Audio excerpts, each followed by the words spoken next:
where the slump really comes out the most. And yet they might have a chance at berth in the finals. Like qualifying for this tournament was horrible, remember? You had to go for like ruthless. 15 maps, I think it was, total to actually make it, not even to the tournament itself, to get to the wildcard spot. So that's where FaZe came from. They had to play against Tyloo to actually, at the event, to actually get in the group stages. Same story for Liquid as well against Vega. They managed to do it, the favorites got through, but still, coming all the way to the event to play one best of three potentially, like Tyloo did, it's a rough tournament to get into if you don't get invited. Apparently Tyloo was boot camping in Europe. Just yeah, I don't think they expected to get much further. They had to actually go to the minor straight, like 2 days ago, right? So I don't think they were expecting to get very deep into the tournament regardless. They were already in Europe, yes, you're absolutely right.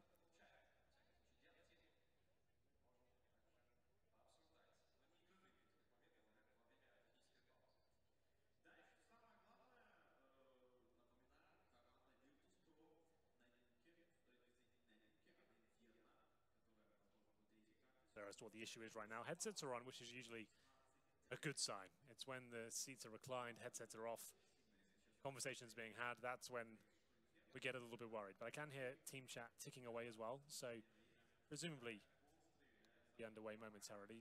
Hopefully no need for a match medic. It's Snax, 0 and 5 right now, not those flattering stats, but they are 0-5 down.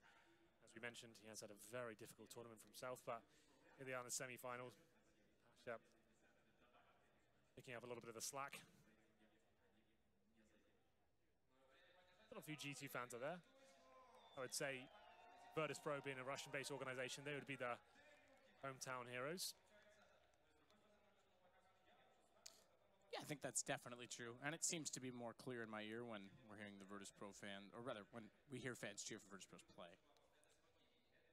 Seems a bit louder than that of G2, just as SK's cheers were surprisingly louder than Astralis. I didn't know what to expect on that front. It's true. Would I lie? I don't think so. It's not really in my DNA to do so. Apparently we're at a rave. Hearing a lot of chatter. Hopefully we'll get back underway as a result of it. Pasha sits back. The king of map 1, undoubtedly. Stats are right now 2 kills, 4 deaths. Bit early. Yeah, well, there are random mistakes. I guess you can find out, and they've lost every single round so far. Difficult to get rolling once you lose a pistol. Jan starting to come in for the Polish side. What a story it's been this tournament. Starting to doubt whether they've still got it anymore, but here they are once again in a semi-final, 1 map up, and already knocked out the world's #1 team. FaZe, very disappointing result considering the results they've had in previous tournaments. The run, so many records broken for them.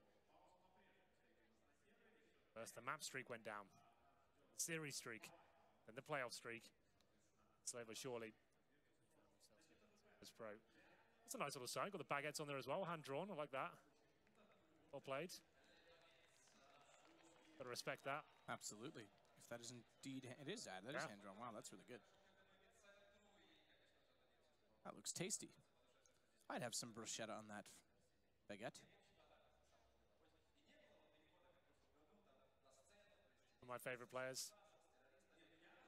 You have been singing his praises. I think Counter-Strike purists, like when they watch him play, like he just, it's nothing that's too exceptional, right? It's just really smart decision making, holding bomb sites in the correct way, just following the rules of CS, and the fundamentals are all there.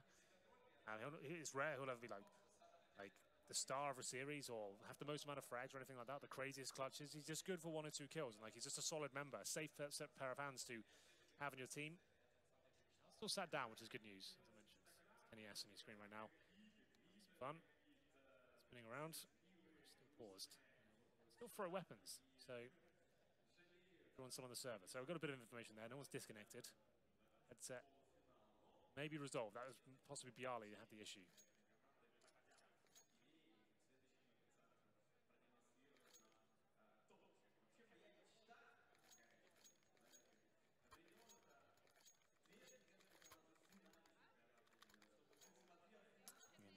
This well removed from each other. No chance that they'll have flashbang exploitation here. Yeah, can't even see each other. Yeah, with a large television set up in the middle. It means it is quite the walk to go shake hands. It is. It was the first thing I noticed after the Astralis game because SK like won it. You knew Astralis wasn't going to leave the booth because they were going to be disappointed with the way in which they lost the second map, and I was like, that's going to take like 5 minutes to get there. Yeah, it is. They're not going to meet you halfway. Well, we're back underway, ladies and gentlemen. It is 5-0 here in the second map. VP currently up 1-0, as you can see at the top of your screen. And we'll have the AWP out for Pasha, something that was so influential in the first map. How does it? See round number 6 here. Looking for Kenny on the catwalk right now. Isn't necessarily challenging too much. I think he's actually towards ramp again from what I can see on the minimap. And Apex has had a fantastic tournament so far. Not in the heart of MBK patrolling secret. Molotov lands on the stairwell. Sound muted. Microphone muted. Counter smoke thrown toward behind the red crepe.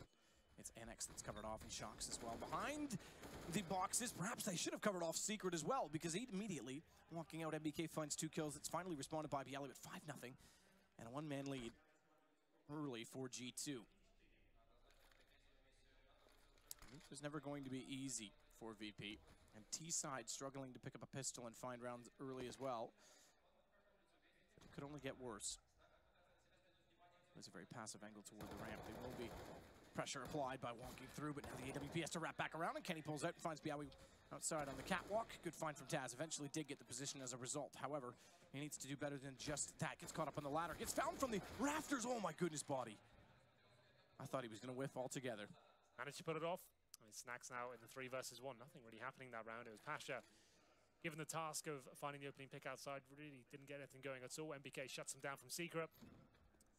Snacks might get a plan here, you know. He has managed to sneak down towards lower. In this iteration, and Nuke can palm behind this silo just like that. Couldn't do that before. Bomb down. He could actually win this round. Well, maybe not. Jock's just catching him out. If he gets towards Decon there was a serious chance. That sort of plan there, he could have done that. Didn't have a smoke to deny him vision either.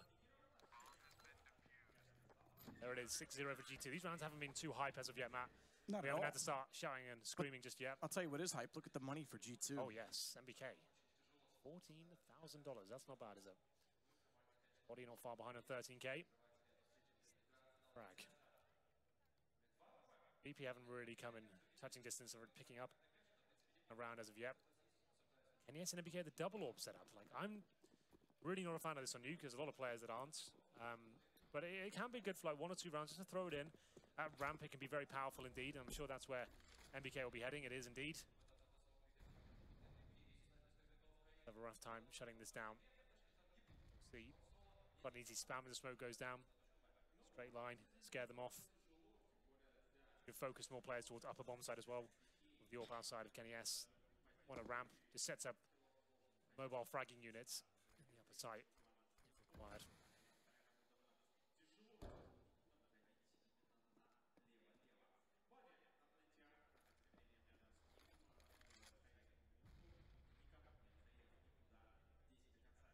MBK still staring toward the ramp room.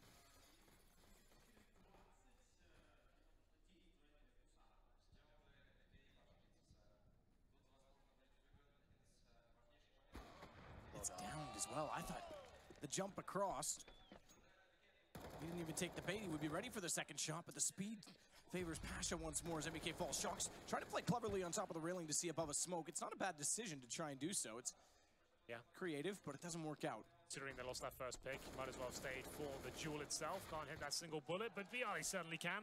It's going to be the 4-on-2 now, but Kenny is still alive in the vents, but Molotov down. That should be the round, and VP's first. As the bomb comes through, Kenny S, I don't think, can deny this with the smoke down there as well. He's going to hit that shot, though, or maybe not.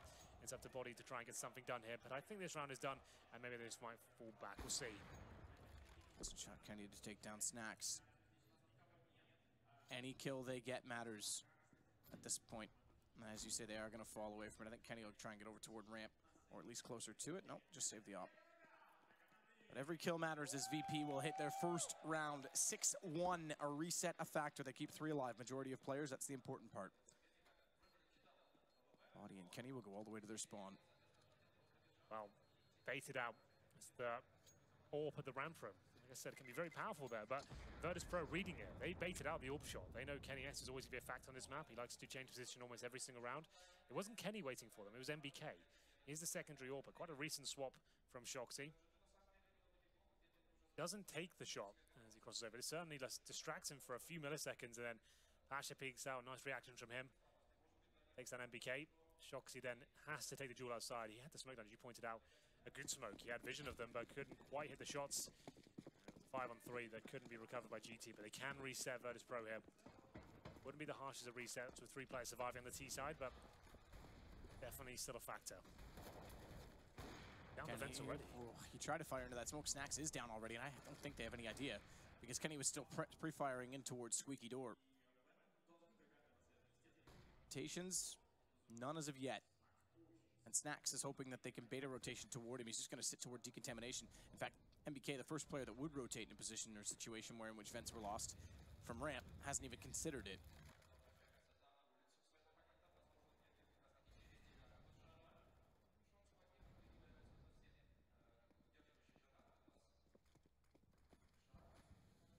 Kenny, meanwhile, still waiting for the cross. I still have no idea that Snacks is below, and the cross comes at a time that Kenny cannot see. Or lost his vision from heaven by rotating down below. Now the vent rotation comes in, and Snacks just waited. That was entirely set up. Once he got there, they changed the play entirely to bait someone down to his gun.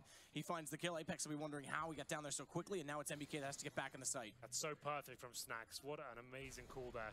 You can see it all working out nicely, but it's up to MBK to try and deny the plant. Gets nothing out of it. Another save there, I think. And Snacks getting down, and that was the factor. GT just didn't react. They were hoping it wasn't the case. But now 5 on 3. Shoxy outside still as well. The bomb planted. They can go for this retake, but it's just not required. They still have a huge lead. Money's still available to them.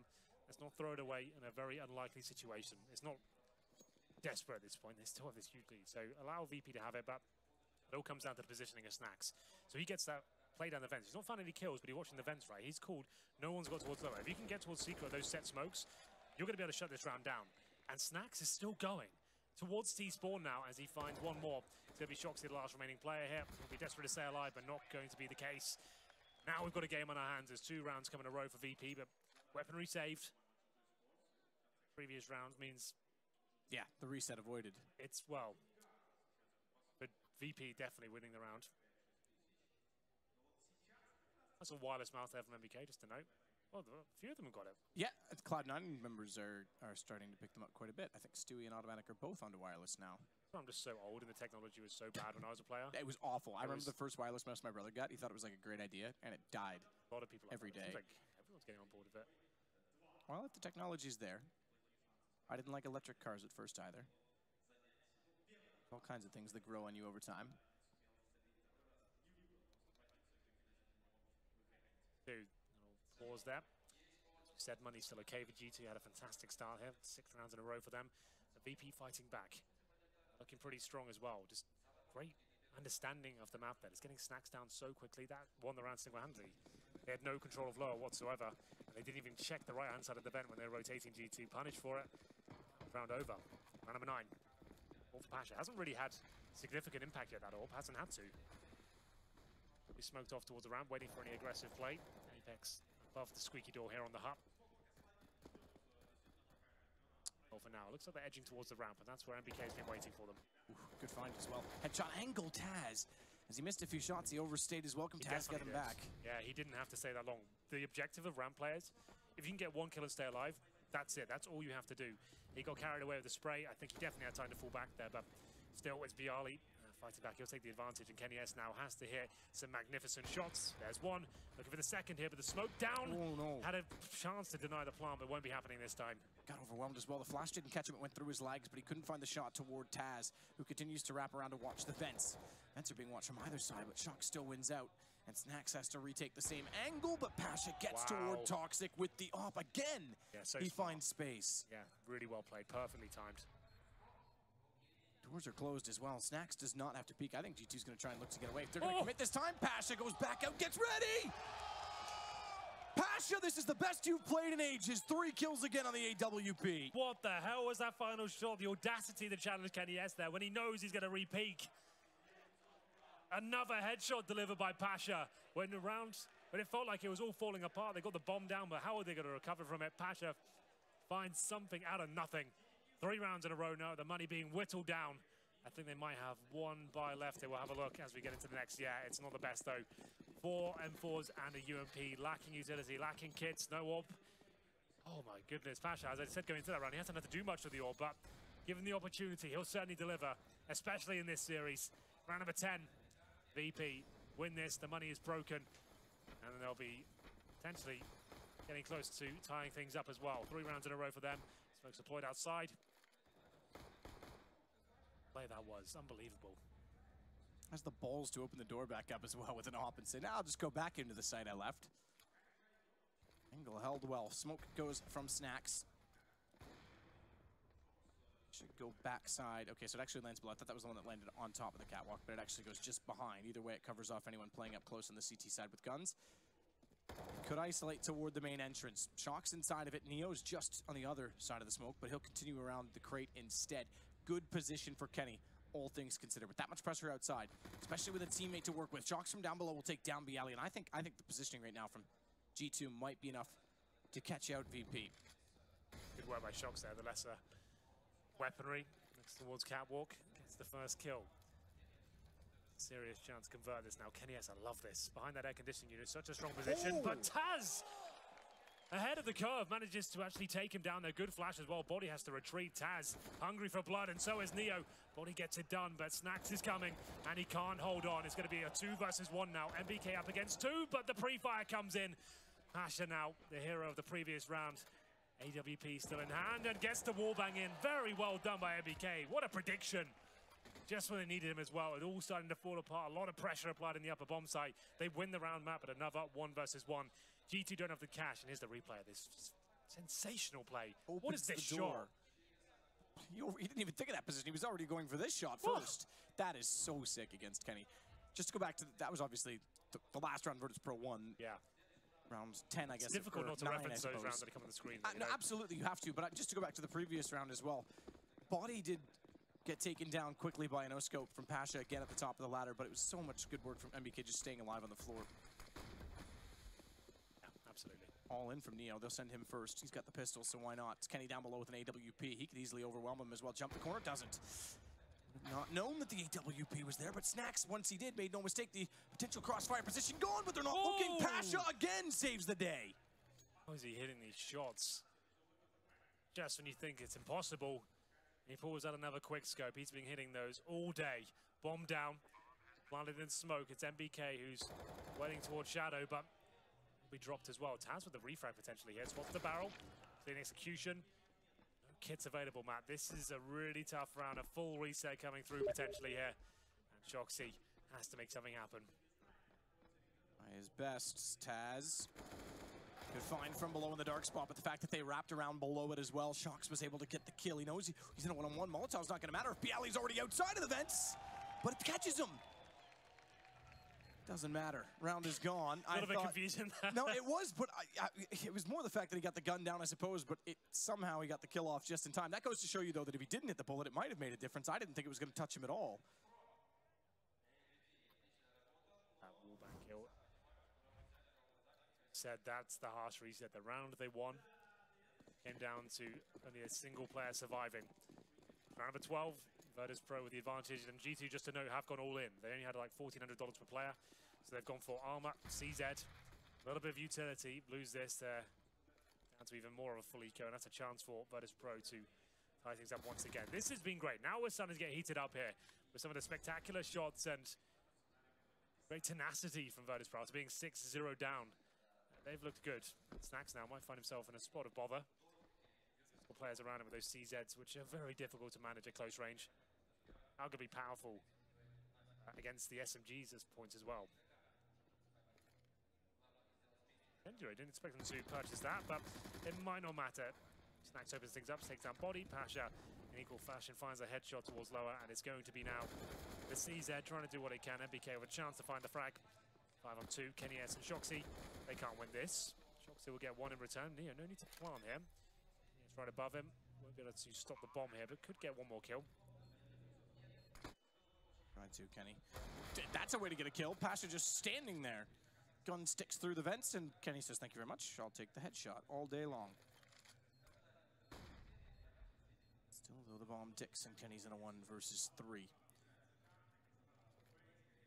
Smoke out the backside. He wants to try and peek off of it. I think he's he's got to give it up at this point, so up the ladder is the best bet, but well read ahead of time. Oh, they didn't see each other. That, or excuse me, the other way around. Snacks saw Kenny, but Kenny not seeing Snacks. It's still going to be an exchange, and Snacks gets it through the smoke. Yes, take a bite of that Twix. Get the Twix out. It's a lovely biscuity chocolate bar. Can't go wrong with that. And there will be another round on the board for Virtus.Pro up against the Force Buy. Sure, only looked like pistols, but that's all the money G2 had available. And those pistols, especially in the hands of those sort of players, can be very difficult to manage. Virtus.Pro coming out on top. And it will be the full eco now for the French side. That idyllic start they had has been somewhat shut down. Just like the default pistols, I'd imagine. Yeah, exactly that. 4 of those, and Shoxy with the P250. 7-6 all day long. Pro, after being 6-0 down, can still come back and win the half on the T side of Nuke. Storyline that would be. Asha's just waiting as well to see if there'll be any pressure applied from inside of Secret. Shox is actually heading that direction, as he's done multiple times. He's been there quite a few rounds. 7-5 is very good from Virtus.Pro, considering the start they had to be down 6-0. Obviously as well, no pistol bonus for them. Bonus in that they had the economy advantage, which now they certainly have, as Bialy gets spotted out even still from NBK. Gets the shot of return. Now they'll go to work. Outside pressure, won't matter. The smoke's down, they're isolated, they're covered off, and Bialy can't quite spot toward the last player. Apex jumping over top of the crate, but Pasha finds him. Good work. Really too exciting to report in that round. Just another day in the office of the Virtus.Pro side. Clean sweep. Now we're coming to final few moments of the first half. G2 settled down after getting up 6-0. Virtus.Pro just with Pasha again, man. I was thinking, oh, he doesn't have to do too much here. Nuke's a difficult map to make the AWP really too much, especially towards the late stages of the round as well. Well, that's where he's been doing his best work. Another difficult round for G2. M4s are out, sure, but body armor across the board. No diffuse kits, no AWP, no incendiaries. It definitely paints a picture. Quite the grim one, as MBK has been caught with the refrags before. That's what he needs to be doing. Get that kill and fall back. Don't need to outstay your welcome. And hold the corner now as his teammates rotate in as well. Has a chance to come and retake ramp if required, but I don't think he has to here. You've got the 5-on-3. He's played it correctly this time. No, he's going to go all the way around to Turnpike. This will hold rotation, but MBK is slipping back up, and I'm not sure they're ready for this. They think they've pushed him well out of the picture, but Bialy checks just in time. And on top of checking, he's got Apex down as well. Neo, he catches Shox. The push forward to catch rotations, and they walk directly into him. He nearly gets caught with a nade, and somehow he still hits the shot.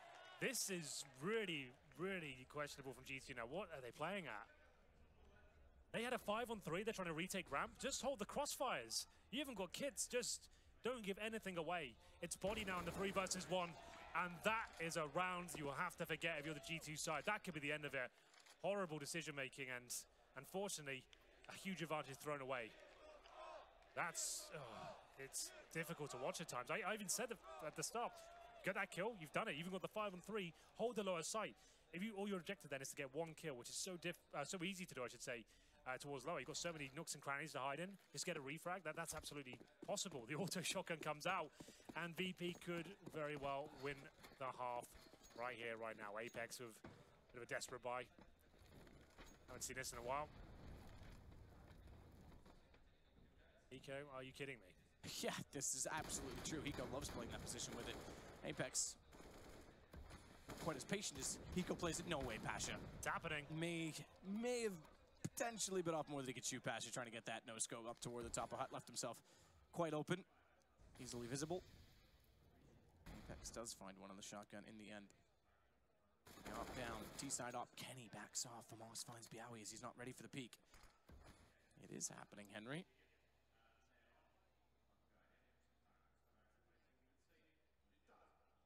Slips up late on catwalk, and he's got confidence to get all the way at least to heaven because Neo's watching the 2 points at which he would be peaked from. Body directly below at the silo. Kenny beside it on low HP. Body's back is turned. Who does he fire first? If he has the trigger discipline, he could easily find Kenny. If he fires immediately, Kenny could turn back. I take it back. Body's turned around. So Body is watching, and he hits the headshot. That's going to put pressure on Taz, and the peak's going to come in perfectly timed. As he pulls the flashbang to support his teammate, Snacks goes down the vents. That's going to pull the shotgun after him, which actually buys space, but the shotgun chasing works, and it goes 8-7. Who would have thought the auto shotgun is the hero of the round? It's Apex to find the first kill at Squeaky Dawn. I guess Pasha maybe outstaying his welcome in that position. Taken down. It is deadly in that upper bomb site. Down the vent as well. Also close range encounters, and it comes out on top. So a round stolen away there by G2, and they actually end up winning the half there, but not the half they wanted with a 6-0 start. And some highlights is one of the opening gun rounds. Famas in hand. Work as well. What a frustrating half towards the end though from G2. That 5-on-3 though, Matt, that would be, I'd have to take a pause after that one. I'd be so gutted of the way they approached it. How disappointing for a world-class team to be reacting in that manner. Yeah, in a 5-on-3. Yep. And okay, yes, they win the half and the round immediately after, but that doesn't ultimately make up for the fact that they could have had a 9-6 half. It just shows you where they're at right now. They're really shaky and rattled. Like, there's just no need for it. So what character do we see from G2 on the pistol round? Because they've thrown some versatility into the mix on Nuke. With a few different rounds, a few different iterations of utility on smokes that have gone toward heaven. We saw that was obviously the first one they did with the run through ramp room and then turnpike to get up the ladder. We've seen a few smokes outer with a wrap to the main entrance. They go standard formation and just try and beat Virtus.Pro down in sheer force. Not quite on Pasha's level, but he's trying. Speak of the devil. He is.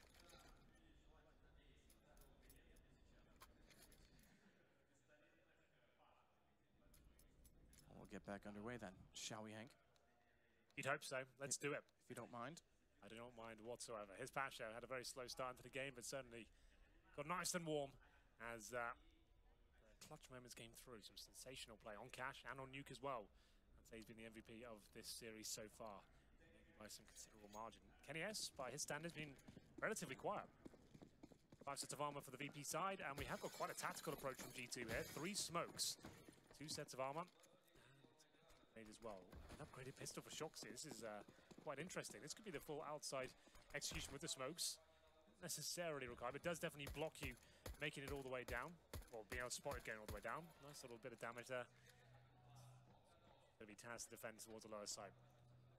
The control room as well. Shox already bypasses him. What a shot from body. And he's got control room covered. Shox has the vents. Body continues to be impressive as he takes down Pasha. Finally, Neo gets a response. Shox won his duel. But Neo, as soon as I get excited, decides that he's had enough of that as well. He gets taken down by Apex. That's quite cool. You can see the objective of that. Get towards lower as quickly as possible. Get Shoxy set up in the vents with that automatic pistol. And then Body, I guess part of the tactic, he kills everyone. It will be Snacks now left in 3 versus 1. No kit available. It's very unlikely he does much more than this than a couple of kills. Can't even manage that. It's Apex down to 1 HP. Just going to be trying to hide at this point. Can't do it. So Snacks will be dropped as well. I love that play. Just get the CZ in towards events, because anyone dropping down, you just mow them with the CZ75. G2 now winning both pistols. And remember, they had the 6-0 start. His Body, really nice work towards Secret, then lower the ramp. Headshots all over the place. Again. You'll see a force buy from Virtus.Pro. We'll find out now. Good indeed. CZ, Scout, and Snacks. The P250 is Pasha, who's been finding everything with the Scout itself. He gets dropped the Scout and gives himself head armor. He's feeling confident. And G2, normally a team that like buy up or like Mac 10s and stuff like that, they'll be having rifles across the board. Quite nice to see.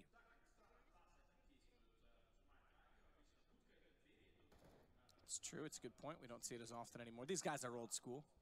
Yeah. It's team. The benefit of it is the SMGs that they get you more kill reward. You can build more up with them. You can afford to go for the bonus round. And if you lose one, it's not the end of the world, because you're just going to reinvest either into a rifle, likely into a rifle in most situations. If you can keep all 5 rifles up, then it absolutely has its benefits in the same respect. But as soon as you have to reinvest a bunch, so if this round gets costly, that's when they... I think that's why a lot of teams get discouraged by them early. Yeah. Pasha nearly got the headshot. That was all that showed. Axe coming in though, and he gets taken down once. Have an area, still with 95 HP, but this is looking like a very convincing round for G2, staying as a tight fragging unit. Be unlikely they get denied anything here. Starts hitting precision headshots at this point. That one not tagged. Finally, he gets one of them. Kenny, it looked like was hit twice. Now Apex touched. He's hit another one. He's got 3. shots that have done massive damage, but unfortunately, I don't think anyone else is going to pursue because they've got some investment into the pistols. So it's all for naught. It is, but he definitely gave them an opportunity there. Snack's getting that intel. Yeah, he's fancying it. 2 kills would be something. Gonna get one as well, finds Kenny. He was one of the low tag players sitting around 30 HP. They know he's inside of the vents now, but what's his plan? Instead, actually, this is even better because he's funneled them directly toward where his teammates are. Bialy could actually, with the CZ, find no one at all. But then, okay, Pasha's still around. I thought he would just try and run with the scout, but instead, okay, so they get one more than they should have. If they had found 2 kills on the exit, all due to Snacks pushing down the vents, I would have thought that was brilliant. Yeah. Now it's just average. Good shots here by Pasha there. A little quick scope once again. Seems to be his calling card in this series. Managed to win the round there. There was the force buy from the CT side. But nice approach there from G2. Got the opening pick towards lower. As we said, staying as a tight fragging unit. Towards lower. Definitely took some damage, but ultimately 3 players surviving. Round 1. Full eco for Virtus.Pro in the next round. And on the T side as well. So this is looking pretty healthy. NBK with the Mac 10. 4 AKs around him. And just a CZ and a PT50 for the CT forces. Snacks. Those upgraded pistols, and they'll have a little stack towards round. I think absolutely everyone's going to be here having a party. I like parties. 2 still with the lead. And if the momentum seemed to not be going their way at all in the second quarter, I guess, if you will.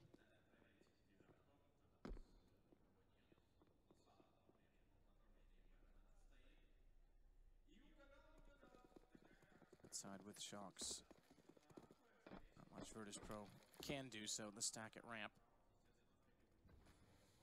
A gamble that will not pay off, I'm afraid. No sooner will I say that when they all rotate lower and somehow find kills, but for now it certainly has not paid off.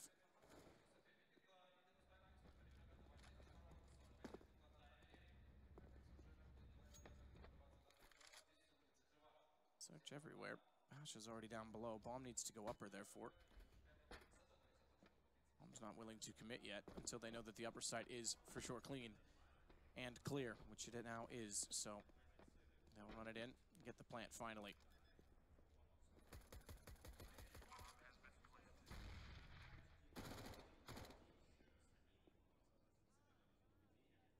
MBK would love to run around and get a few kills right now with the Mac 10. Chase, as Neo does go down, they won't go any further. Looked like they would just try and get a few kills on the board by getting him, but now he's starting to farm up the cash. That's exactly what he wants. He'll continue around the corner as well as Pasha. Snacks back off. Taz as well. Pasha's tagged. Both of them are very low, but either way, round done. I'm just talking for the sake of it at this point, Henry, to be honest, as Apex gets in position and G2 will find number 11. Now we get into the gun rounds for Virtus.Pro. Oh, we will indeed. G2, let's just notice, let's have a little recap, shall we, before we get into this one. Winning both pistols, it's G2 with the 6-0 start, 3-0 in the second half as well. So that's 9 rounds they've got at the beginning of 2 halves there. So it's going to be a massive disaster for them if this game slips by the wayside. But for now, it's looking pretty good. Let's see what we've got in store for this first gun round then. I'll have a look at the buys momentarily. No AWP available for VP. That's not the end of the world. Same story for G2 as well, but they are fully equipped. Not a single kit on the Polish side, or an incendiary either. So, luckily no rushing coming through by G2, so won't be punished for that just yet. Give it this first gun round. Can't really allow that bomb to go down towards lower. The retake will be such a nightmare of other kit itself. Now he waits on top of hut, body inside of the door. Smoke down instead. Covers both the window and the doorway when opened.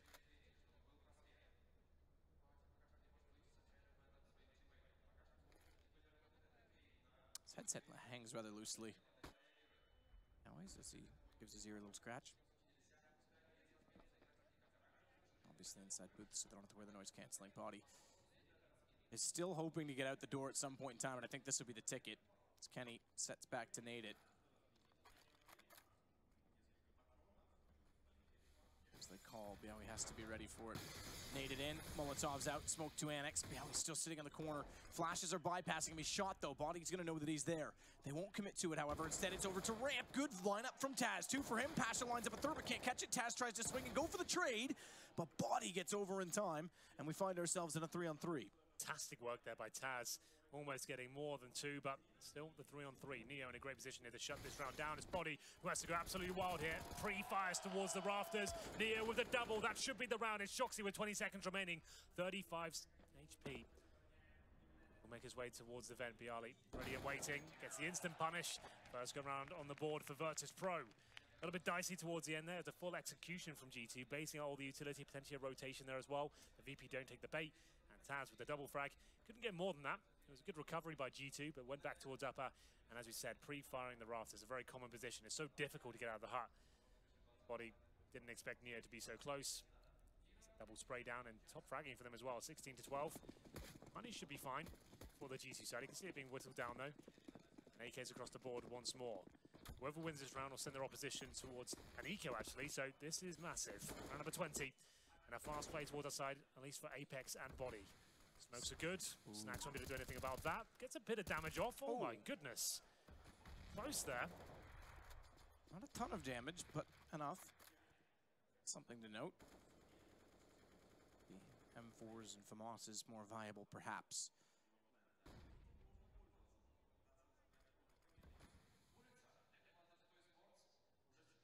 Nice waits down below for them to enter through on secret.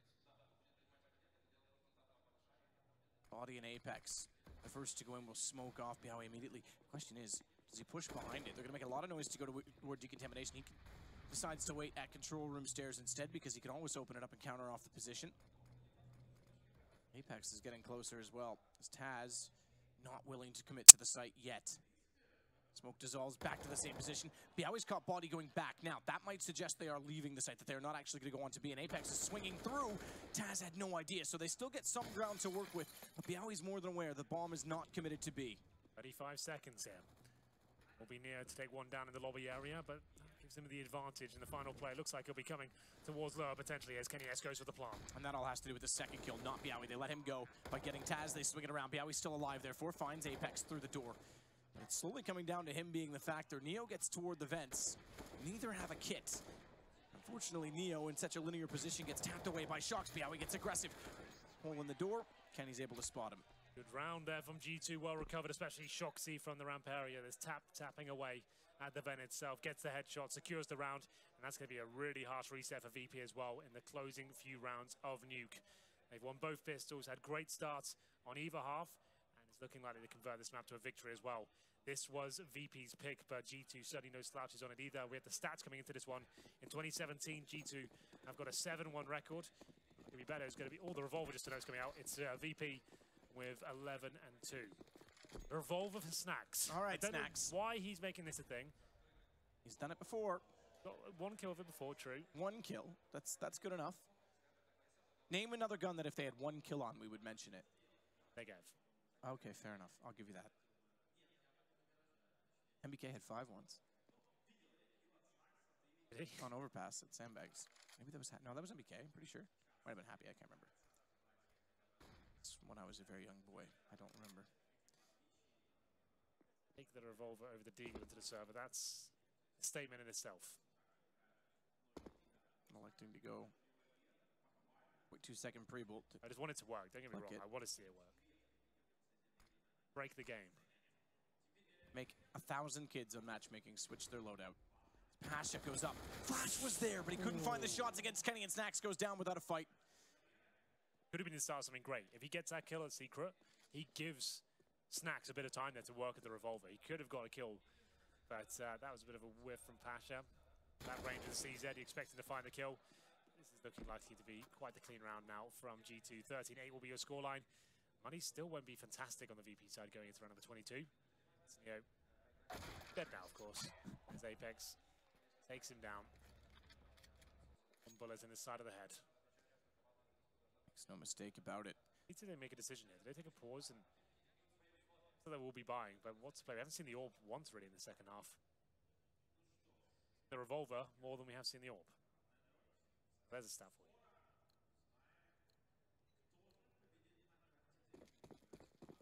Avarika, as I said, before they take a pause and consider it, I don't have the money in front of me, but I could take a guess that it was not enough to buy here. So they could allow G2 to get to 14-8. The revolver's out again. We get to see this once more.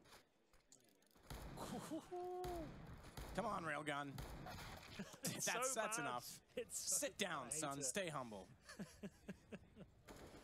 I don't know why it's big a thing in this tournament. Gotta have some fun here and there, right? Yeah, I guess. Never take life too seriously. You'll, I don't know, something like that. Shocks. It's flashed in. It doesn't catch Neo, but it doesn't matter. He doesn't have a gun. And it all gets finished off by Apex as well. 14-8. Virtus.Pro not finding much on the CT side of Nuke at all. Economy's been an issue. If they can get one, maybe there's something they can jump into and pull this back, but it's going to be very difficult at this point in time.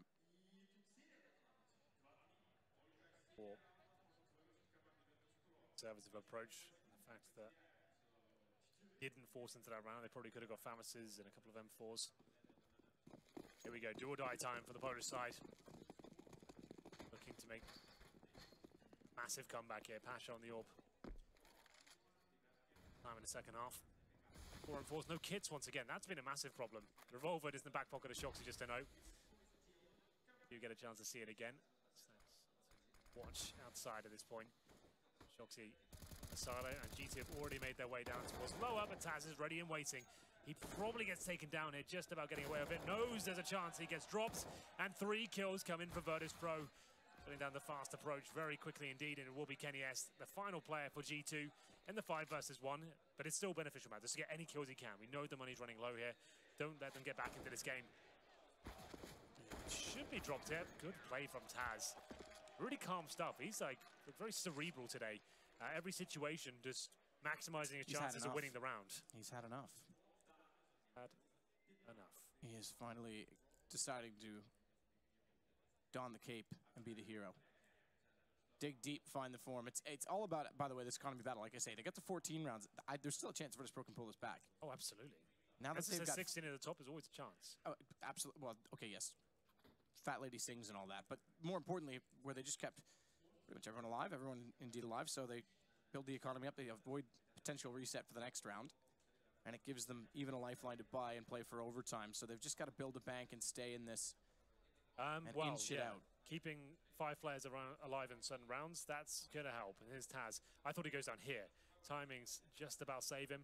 Second kill was great, body just wasn't ready for that angle. Gets the third as well as Kenny S dropping down from silo. Takes him on. And here we go. Round number 24. All about once again, this time for Kenny S as well. Money pretty decent for the GT side, as you can imagine. They get a full buy here. Finally, some kits for VP as well. Number 24. Smokes towards outer. They've been very good at getting towards secret here. Make no mistake about that. G2 haven't given much away in that respect. And that's why previous iterations of Nuke and CSGO especially got quite stale, because every team would just run this same strategy of those smokes. There's not really much you could do about it.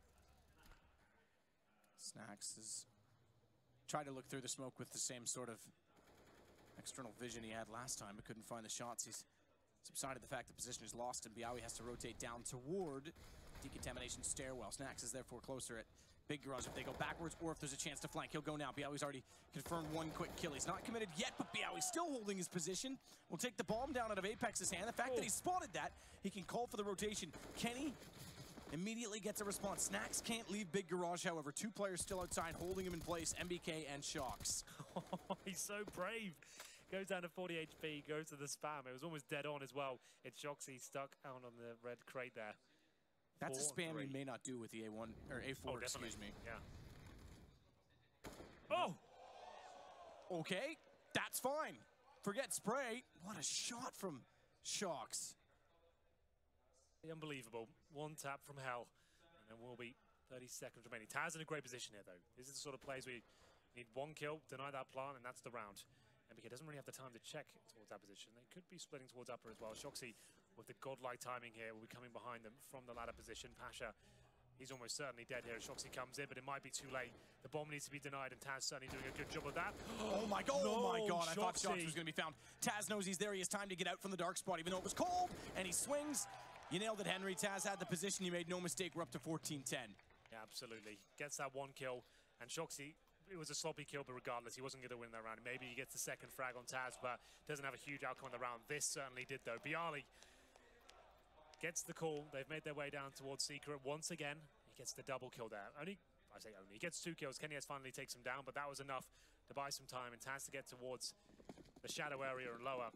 It's the big kill, and it's starting to fall apart a little bit here for G2 now. This will pretty much be their final buy. Looking for match point. AKs across the board. Slightly limited in utility. A couple of Molotovs to work with, though. Getting to round number 25. This game is going to be going all the way. That was a risky play from Apex. No smoke to cover him there. Made it, though. Undetected, at least, as well. Bialy looking towards the hut. Can cover Squeaky as well. Won't take the shot just yet, but Pasha certainly will. Good lord, takes him down. Combat orbing on the bomb site floor. Now they have the advantage. Pasha to the top of the hut. Apex will already be clearing toward lower as well. Body awaits his fate on entrance. Now he's hoping he tries to get toward the vents quick enough and he can catch him up before doing so, but with ramp already open and reasonable territory gained, more so watch Apex, because Taz, yep, no idea, down. That opens ramp entirely. Pasha's here nearby, but it's the shots toward the ramp room and radio, rather, excuse me, that he has to find first. They actually backed off that. I thought they would chase him around the corner. With the time they have remaining, you think that would be the call, but the bomb will be planted here. The advantage for VP, but maybe not for long. Apex looking to nail this shot, but can't do it. It's Snax chasing him down, capitalizes. Huge advantage now for the Polish side, but still Kenny S alive with the AWP. Doors not yet open. Hole in it. Did they spot it? Usually a hole indicates someone's definitely in there trying to play it, and Kenny was. He found Neo. He was traded back, and Pasha was arriving slowly the whole time. The man they didn't chase finds the way back in. Correct. Shoxy left in a difficult situation in terms of the clutch. Almost got that kill on the rotating Pasha of the AWP, but taken down with the CZ-75. Apex found in the opening. He was down towards lower, nice and quick. Found Taz at the ramp room. That was their chance to strike, but it wasn't enough. Bomb planted. Kenny S locked in towards Toxic. They have got money still. G2 with third stage loss bonus and bombs going down in the previous round as well. Shoxy just to know 25 kills. Above water. Financial respect, and they'll have MBK, the only compromise already with the UMP, 4 AKs around him. Down about a 5 VP, it seems. Just break the money of the French side. They'll be so close to tying things up. Yeah, he wants to the door. Yeah, once more. He didn't get detected it before, right? It was no. Pasha that took the aggro away. He was never spotted once in this position. Spotted many times on top of the hut, but not there. As Kenny is still on the other side, AK in hand.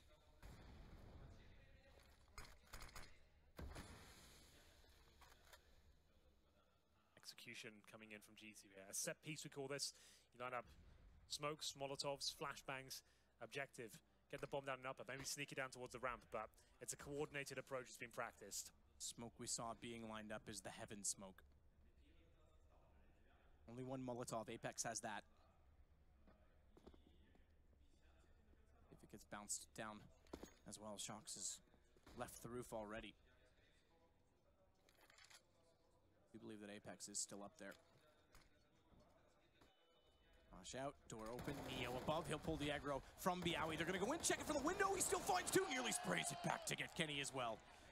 Good lord, very well done by Bialy, but it might not be done just yet. Kenny S with the bomb, gets a double kill. Should be able to get the plant here as well and keep the money strong for G2. Definitely gets the bomb at this point, and he'll be looking to clutch this out.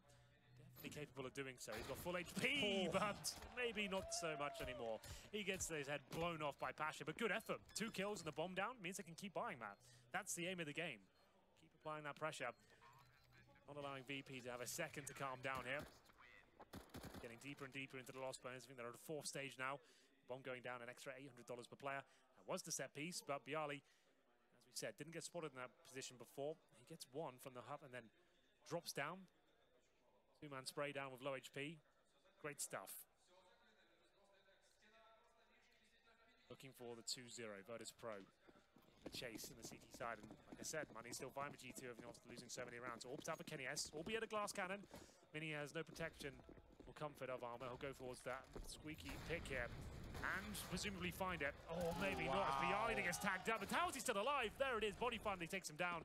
Bit of a misplay with the smoke being brought out. And Shoxy looking to pick up the pieces here as he makes his way towards main. But Neo very aware of that prospect. Smokes him out. Yep, absolutely. Good read by Neo. Oh, Snacks is going to love. Called that one's gone to the roof. Skylight's being blown out late. They're going to try and flash Shox in. They don't have any flashes. They don't. That's true. They've got 2 smokes. Bit of a problem to get in towards upper with no flashes at all. Heaven perhaps eradicate one of the risks. Shox goes now. Does find the shot on Neo, and a good find by MBK as well.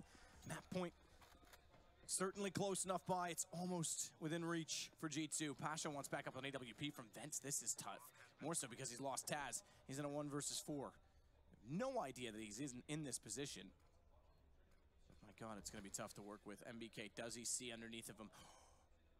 Doesn't. Pasha, he's got a smoke and a kit. Body still in position as well on top of the site. Oh, I think he's just been spotted. He was. Oh, man. Good effort. It was. I think it was actually MBK dropping down to leave through Squeaky that saw him in the window. Yeah, well, he was trying to work out, is there any way I can win this situation? Is there anything that I can do? Is there a weakness here? I'm behind one of them. Spotted the second, and then, like you said, he did get caught out. Maybe if he gets that first kill, drops the smoke, full defuse, there's like a maybe 5% chance he gets it. That would have been so ridiculous. But it's map point G2. A third map might be possible. It's Inferno. It's Kenny S.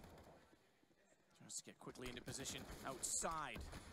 Shots out from the CZ75. They're pulled back as Apex gets the shot immediately back into Snacks. But it's MBK to follow up on Neo. And it's falling apart for Virtus.Pro until such time that Pasha gets ready toward heaven. A decent find on MBK, but commits too far, and Body's able to take him down. In a 4 versus 2. Third map potentially incoming now. It's a 4 versus 2. Bialy and Taz up against it. They have got a kip, a couple of flashbangs, but outnumbered and outgunned. This flashbang could do it. It's actually the smoke that locks him out of position as well. But Bialy does find the headshot. There still could be a chance for this one. Good shot indeed. Through the gap as well. He's got another. It's low HP for Apex. Taz and Bialy refuse to give up, and they get the site back. Another huge lead for G2. They've lost 5 on 3s and now a 4 on 2. That's an unbelievable retake. And they've given so many targets before they even get near the bomb. G2 give up another huge play.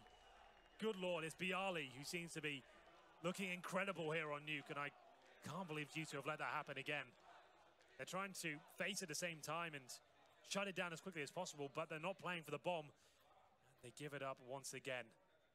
First kill comes in, that's fine. Shoxy's just holding towards main, but the fact he gets given so many opportunities at this point, but that smoke's down as well. Kenny S didn't have to go for that. Body especially. It all falls apart, they're denied.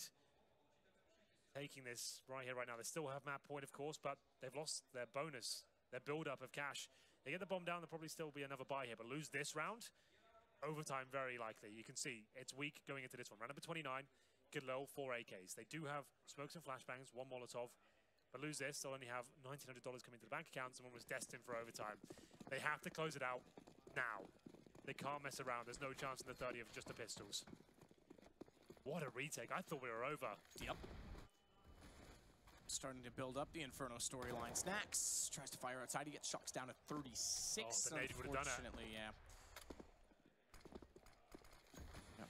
Blocked on the way by. Snacks.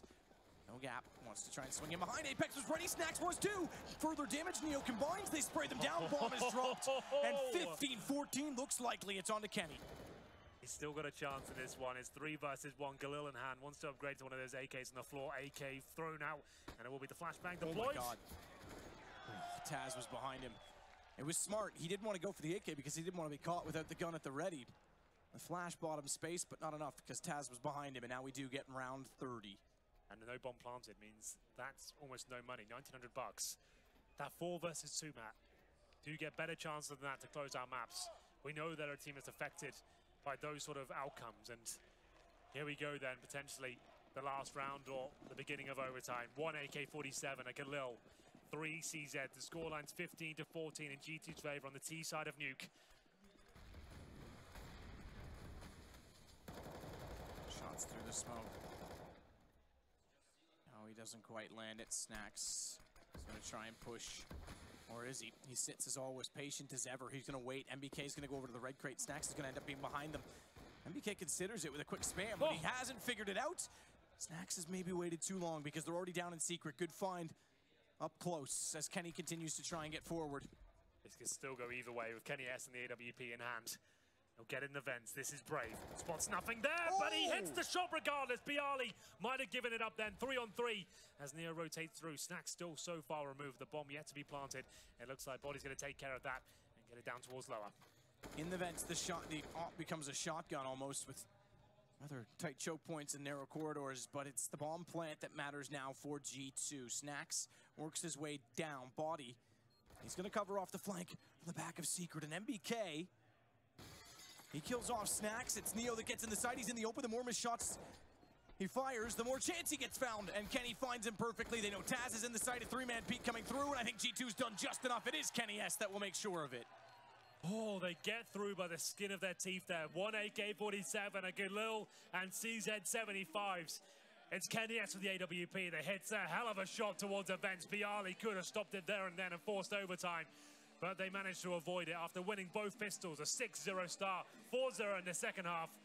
G2 just about do it. Not in the cleanest of fashion, but it's done, and we're going to Inferno.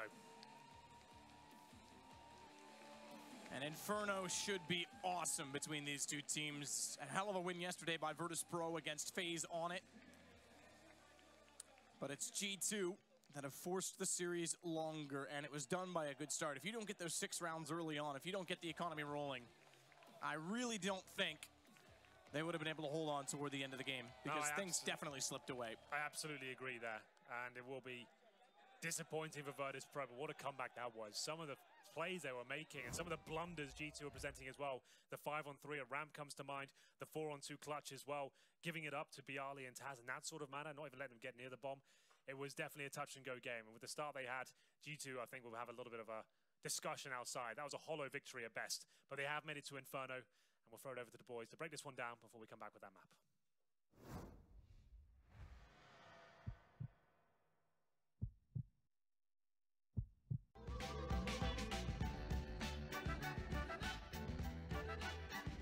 He is mad as he has found out about 1xBet too late and failed to spend all his winnings. Register on the website of the bookmaker and get the bonus of up to €100. 1xBet, it's time to win.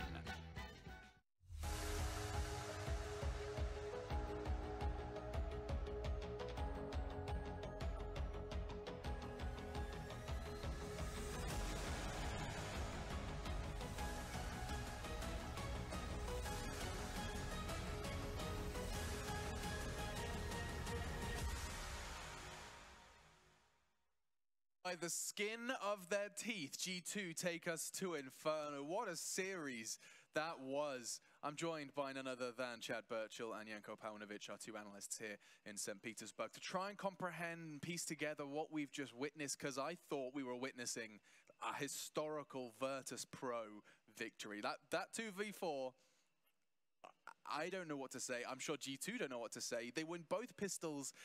Everything you asked for the G2 win conditions comes true, Janko. And yet, it's a full 30-round game. You know, that 2v4 is like, we always talk about, you need to have the mindset when you're playing the game. What's the best move I can go for my team to win the round? Yep. That should be your only focus, how you make your decisions in-game, right?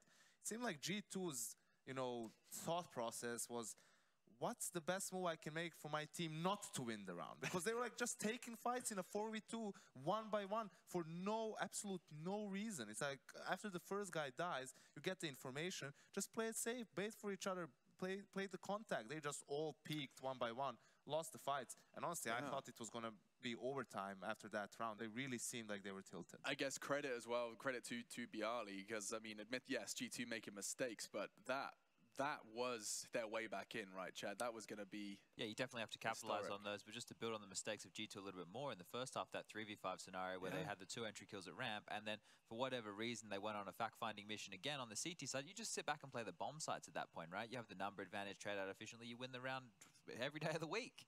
They decided to go for a fight and made their life a lot harder. And VP definitely put up a really good first half. You know, I think when they were able to get under and convert, that was fantastic. It just seemed like every time they were getting into lower, they were winning those rounds. The first 6 rounds of the game, I thought this is just going to be a blowout because G2 looked dominant like we had seen in the group stage. The first 6 rounds, they had everybody got, not everybody, G2 opened up. They entries every time. They were dictating. They were the ones opening up the scoreboard, and it just looked like, well, you know, VP are in trouble now. And then they cooled off. Yeah. I think, unfortunately, that technical pause really ruined the momentum for G2. They were really rolling what we discussed in the pregame, right? They need that good start to get back into the groove of things. So for VP, it's unfortunate that they themselves got off to a bad start in both halves, because you could see how in gun rounds they could actually grind their way back. While it was on our screen, Zenko, what did you make of VP's second round bye? It's one of those situations where it's simply preference, right? You have both schools of thought. One is, why do you give them a chance if you lose that round to get an easy start and bring them back into the game? The other thought process is, if you win that round, you just destroy them completely. You know, especially if you can win against the force buy that they're going to pull off. If you get that 2-1, 3-1 start, that's probably where, you know, G2 just crumbles. Also, I'd like to raise my hands in the air and declare I am now a Pasha Biceps fanboy. Just now? Took it too long. I mean, well, you see, you know how I said... Papa knows his... I've always admitted to be a Fallen fanboy. I've always made that clear for his AWPing style. And now it seems like Pasha's just doing the same, but with a bit more muscle mass, and I like that. Yeah. That was... I genuinely, as someone that's watched a whole lot of Counter-Strike, and you guys have too, I haven't seen him play like that before.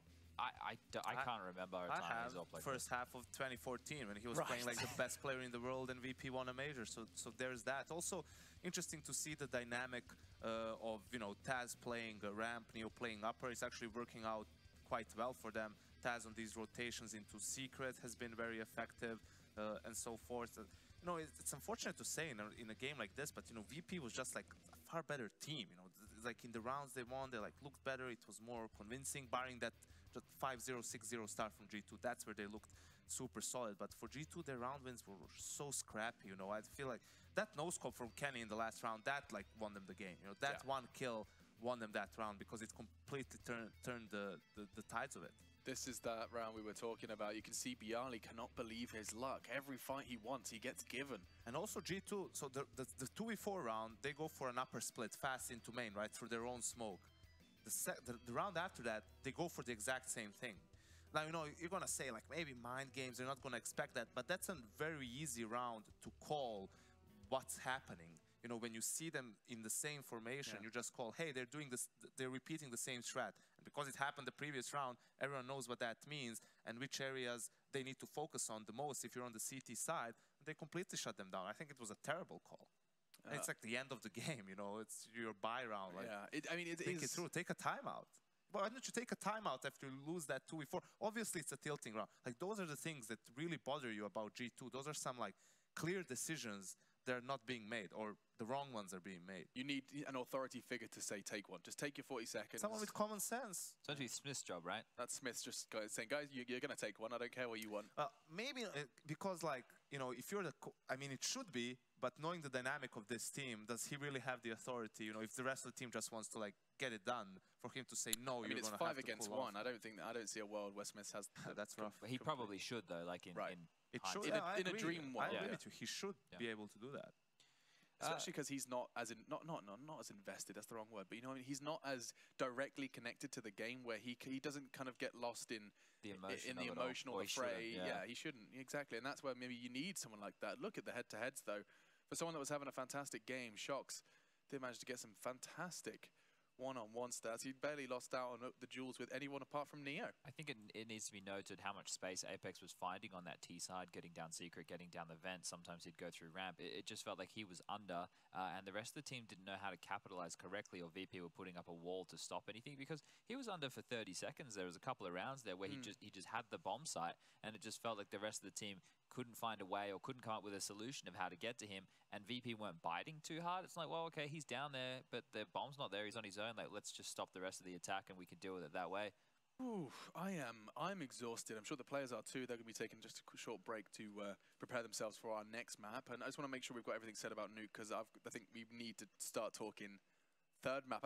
We talked about it, didn't we, in the initial pre-match? Like, once the veto goes down, we could have a legendary Inferno on the cards, and I just want you guys to help me understand whether or not that's actually a possibility. Because we've just spent the majority of G2's map win praising Virtus.Pro.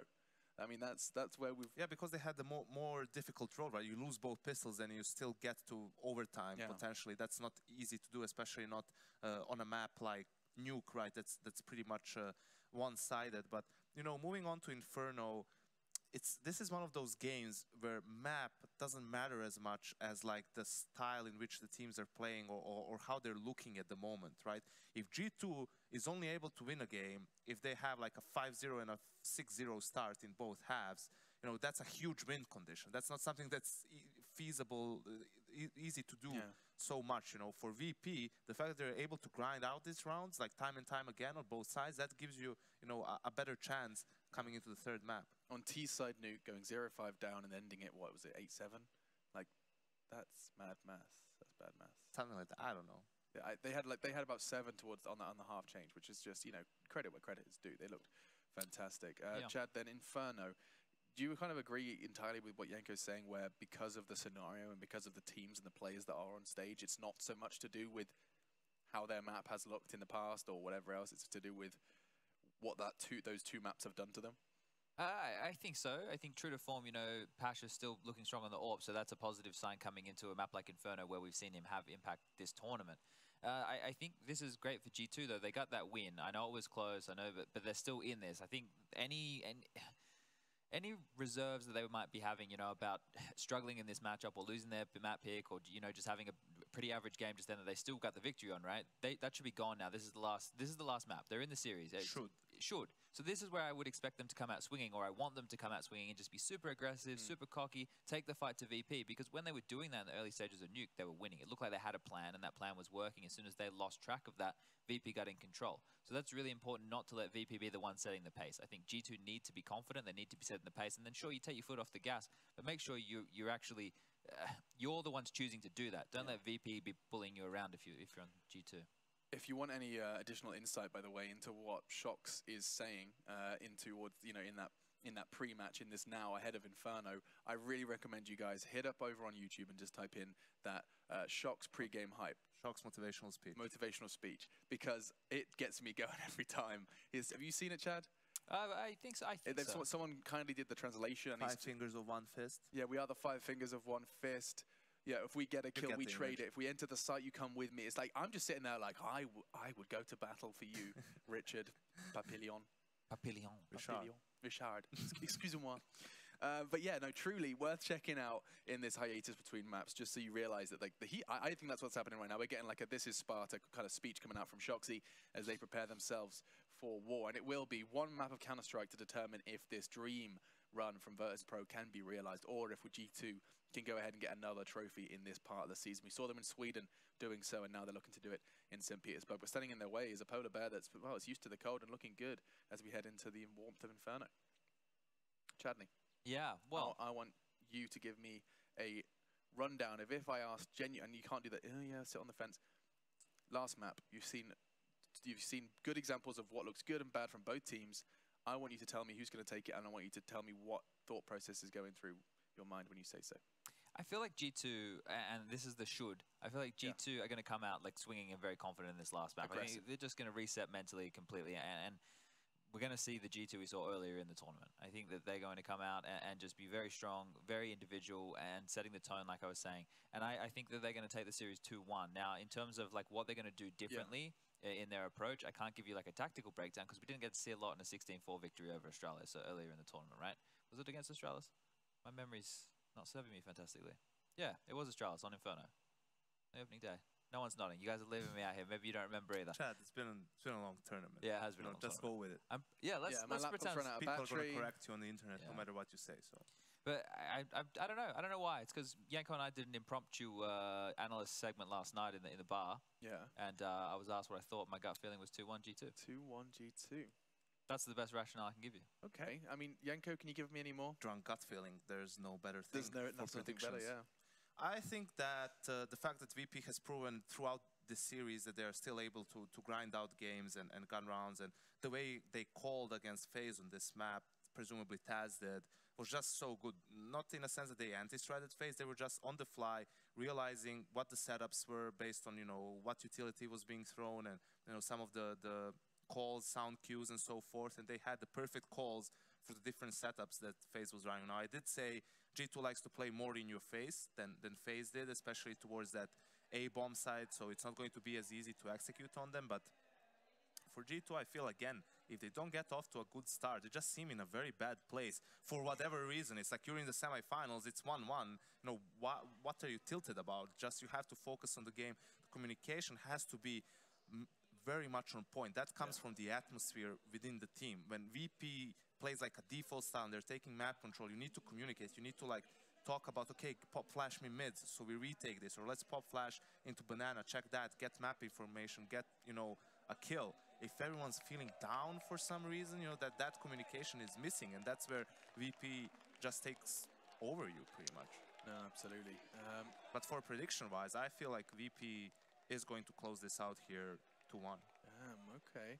It's interesting you use the word communication. If we do cast your mind back to Kenny S's interview with the guys here at Epicenter, the word that he said more than anything else was communication. He believes that that is kind of the basis and the what's the best word, foundation of how G2 as a team operate. Communication, good communication, clear, concise, and everything else in between. Going up against a Virtus.Pro that have managed to do the unthinkable. You would think the communication on a team like VP at this point of them being together for 4 years would be like perfect. Crisp. Like, how could you not have everything down pat, you'd wonder? Because they're changing positions. For example, on the CT side, I'm trying to think, I don't want to say something stupid, but I think they changed it on Inferno as well. I remember seeing someone like Bialy is not in pit anymore. I feel like I have that for some reason. Yeah. Like either he's on B or Taz is not on balcony, Taz is on B. I know that one of the players who was there that they switched like that side of things as well. So that's going to be interesting to see if that indeed is the case, if I'm not just talking out of my ass here. No, I'll take your word for it. You know, that's a different dynamic, and that's something in terms of communication, you know, you have to learn what are the timings on that side of the map. But I mean, would you also say that that kind of makes sense when you play together for so long that actually maybe a position swap is good to kind of stop everything? What's the perfect, someone used a cold position. Is that fallen? Cold position? Yeah, as in like if you're holding an angle for too long, right? Okay. Oh, if it's just like you're just holding an angle, yeah, exactly. For example, if you're playing pit and you're just staring at apps, it's a cold position after like 30 seconds. It may have been the Danes actually. I was talking to them. Imagine if you play the same spot for 6 years, it's a frozen position. You just kind of sitting there like, here we go again. Mix it up. Keep people interested. I'd get bored. True. You're all about having fun, Alex. Yeah, this isn't about winning. But you know, some guys actually like winning, so playing the same spot for 6 years kind of gives you a very good understanding of that part of the map and timings and crosshair placement and counter flashes and evading molotovs and throwing smokes and playing around them and defusing being a master of it. And throwing a smoke for apartments, what's the right timing, not dying to that one guy who's coming from maps when you split A, because you hate to see that. Yeah. That makes you tilt, that makes you want to install CS, uninstall. Whilst I do agree that there is a lot of merit, I'm just suggesting that there is... No, I'm just trolling you. No, I know, but like, I mean, for example, I know NBK, I spoke to him before, I think it was Lauren actually, spoke to him about their position swapping, because for a while he was like, he moved from long all the way to like B on Dust 2, and they was like, right, here we go, fresh start. So there's a couple of reasons, right? There's one is if you do it for long enough and you're towards the top, then you can get counter-stratted, right? And the way your tendencies can be exploited. Just mix something up. Yeah, you mix the players up, or someone else isn't happy with their playing, and you have to move. You just start having a... Okay, I feel like the way that was delivered, you've experienced that before. Yeah. Oh. What kind of positions were you in where you didn't want to be? No. I was always... I just went wherever was left. Yeah. I just went... I was the one who was like, well, you don't like playing here? I guess I'll do it. You were the filler. You can take the other spot, I guess. You were the cement for the bricks. Yeah. I like that. Right, I've been told we have approximately 2 minutes until this game does begin, and I want to spend that wisely.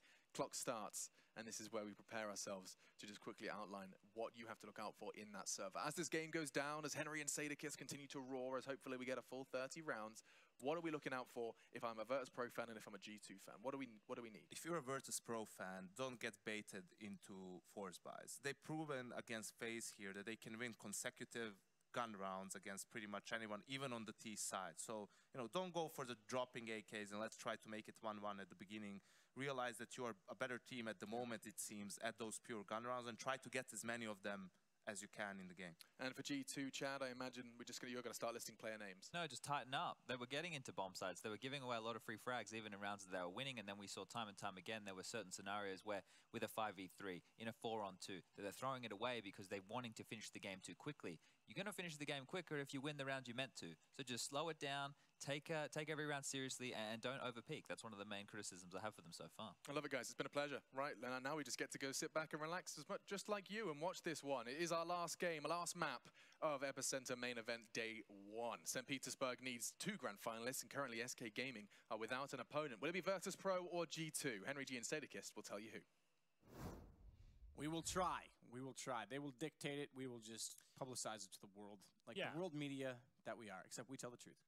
We do sometimes. I would like to have a game where we can get shouting and screaming once again. We had a few of those moments on Nuke, some exciting clutches, some retakes, some blunders. It happens in these big games in the playoffs, and I'm sure Inferno will deliver more excitement. It's going to be Virtus.Pro and G2, of course, continuing this semi-final. It's been great so far. What a game it was to open things up on Cash. Who would have thought that Pasha Biceps would have been the hero of the map in such emphatic fashion as well. He looked fantastic. Moving on to Nuke, it was G2 just about going over the finish line with a few CZs, some AKs and a Galil. As we get into Inferno, a fresh start for both teams, both with a map in their back pocket. Well, look as to who starts where.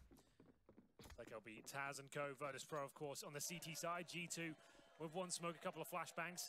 No immediate rush coming in. It looks like it's the default to kick things off. And Pasha, with Taz's cam, to challenge towards middle.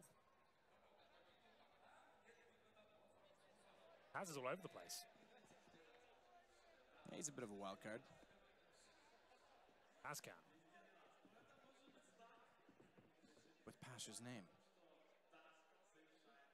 So now you have to ask, is it Pasha or is it Taz? It was clearly Pasha. Waiting for any sort of a there he question. was again. And again. Body. Right. He's just embodying everyone. I'll try and concentrate on the round. Let's forget about the camera. It will be Pasha. Challenge at Boiler. Caught in the open here, but what a shot that is. Looking for the double as well. Doesn't have to do it. Could fall back here. Snacks helps him out a little bit there as well. Pasha's come here to play today. Taz, he'll find the 4th, and that's going to be a very clean round there from Virtus.Pro. It's Body, last player remaining here. As he looks towards middle, trying to get anything done where he can. Won't be able to find a single thing. Clean sweep pretty much for Virtus.Pro, giving away 1 frag. A very slow, interesting approach there from G2. Didn't make it towards the bomb site whatsoever. Pasha with 2 fantastic shots, one at the bottom and middle, one in the boiler room. His teammates to finish things off. G2, bomb planted, of course. Similarly, that means the force spike comes out of number 2. Very common on the terrorist side. We'll have a look. Get into it. It will be the CZs indeed on Deagle of Kenny S. No revolver business as of yet from them. Smoke some flashbangs to work with it, and it's going to be Bialy. Gets a smoke from his teammate just to allow him to control the barrel position for now. BK to the stairs. Boiler also cleared out immediately by Apex. We'll wait with the MP9 toward top of middle and approach sure to come eventually. All of them on the A side of the map thus far. Snacks in a tight position with the UMP as Pasha backs off, is hoping that he can catch them off. Okay, I was going to say, smart of him to leave that position. There's no need to try and play a bait and switch or leave someone solo, and it's pistols against SMGs. Final play will be towards there. They've obtained middle at least. All right, make a liar of me then, Snacks. Pasha's coming back too, though, at least, so he's still somewhat nearby. Likes to push these smokes. Focus on the quad area. Flashbangs to come through from the apartments. Damage really inflicted on either side just yet. And here we come. It's Pasha to defend with the MP9, baited in by Taz. Shot by Snacks. Jox gets 1 back. Taz finds 2. Kenny S trying to find his way around. MBK at least gets into the pit, so tries to fire some shots off toward Bialy. Can't quite land them, but Kenny is going to push in behind them. And I don't know that Bialy's going to be ready for this. Hopefully Snacks is, as he gets to the corner and over top of the hay crate. Trolley take down the kill and get a 2nd round for VP. Great work by Taz. He's had a great series as well. Very calm. He's taken away from his play so far in this semi-final. He was supposed to be baiting in Pasha, but he got the majority of the work done there as well. Good flashbangs. Double spray down there, a couple of unarmored heads presented and taken care of. Taking care of business. Eco here, not a single dollar brought into round number 3 from the French side. Cancel Pasha do some damage at T-steps. Tickles body a little bit.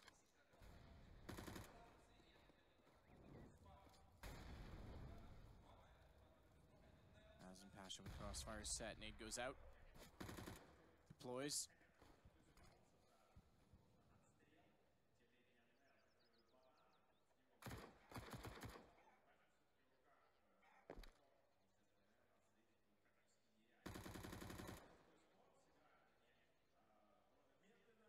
Hallway.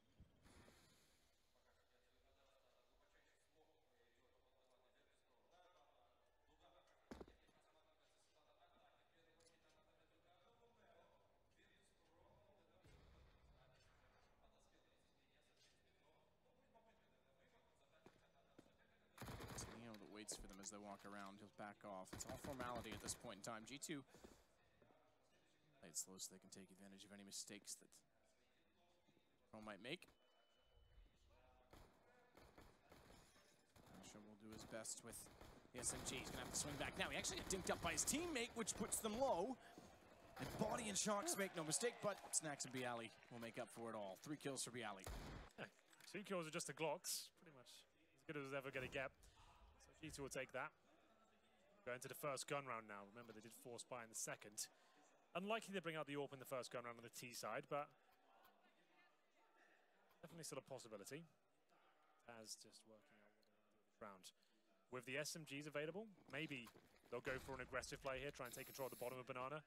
Pasha brings out the AWP, something that's been a pivotal factor for the Virtus.Pro side. Like we said, no AWP coming out of G2 just yet. It's not really required on the T side of Inferno, although we did see some unspeakable things done by Guardian earlier in the tournament. See that every day, let me tell you. So go towards Banana, and it will be Bialy to defend the very top, not as aggressive as I would have thought. Using that same smoke once again. And G2 will potentially grenade the top. Trying to come through, but another smoke deployed. So Shock will just buy this time. He knows that flashbang will be wasted if he uses it now.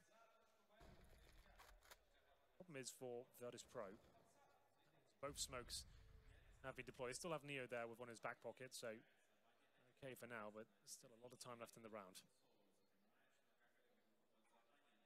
Max with the cap to the door. Molotov down. So with the smoke in front of him, still likes to throw the nade. He's been very good in close angles with the AWP in this series so far, but it's a change of pace as G2 back off. And finally, we'll see a B approach. Crossfire established inside of the site. He's not going to be aggressive to contest on Banana. As well, playing Orange's one is trying to get as close as he possibly can with the MP9. It's really a matter of Bialy getting a decent spray with the M4 on the way through. And also not being covered off by utility. Smokes will land naturally. He expects they'll go on the back of them, so throws a nade, lobs a nade forward, and bounces and goes toward the bags and doesn't do any damage. But buying time, they're doing a good job. It's still 20 seconds, that's more than enough. His body still has the smoke as well. Neo with a good flashbang here, but only the MP9 to try and find the damage. He tries to bait in Bialy, but it's not enough. It's not enough at all because it's just the MP9 in the site. Neo managed to collect the damage done on Shocks, but Body immediately was always going to take him down with an AK-47. That allows the plant smoke still, or rather, readdressed or redeployed towards CT, so there's no easy access on a retake as Pasha, if he can find one toward Banana, may encourage his teammates to go, and certainly does against MBK, but I think VP is thinking long game already. Yeah, good call. They're backing off immediately, and they're going to try and pinch them in and get guns down. Teammate coming to join him. Time ticking away, though. This is now looking like it's outside the realms of possibility. Now, especially, as Kenny S finds the 4th frag, Pasha to save his AWP. He'll run off, making sure he's covering his tracks. I thought they were saving before then. That seemed like it should have been an earlier call made. They found the pick of Banana and believed in their chances, but I think the bomb was too far gone to make that a possibility. 3 players surviving for G2. Punishing the fact there was a lack of firepower towards the B side of the map, it was, of course, Neo. With good flashbangs, they did a very good job to delay them for as long as they did, but still it was like 15 seconds when the final commitment came through. They get 1 kill, as Bialy pushing for the smoke, trying to back Neo up.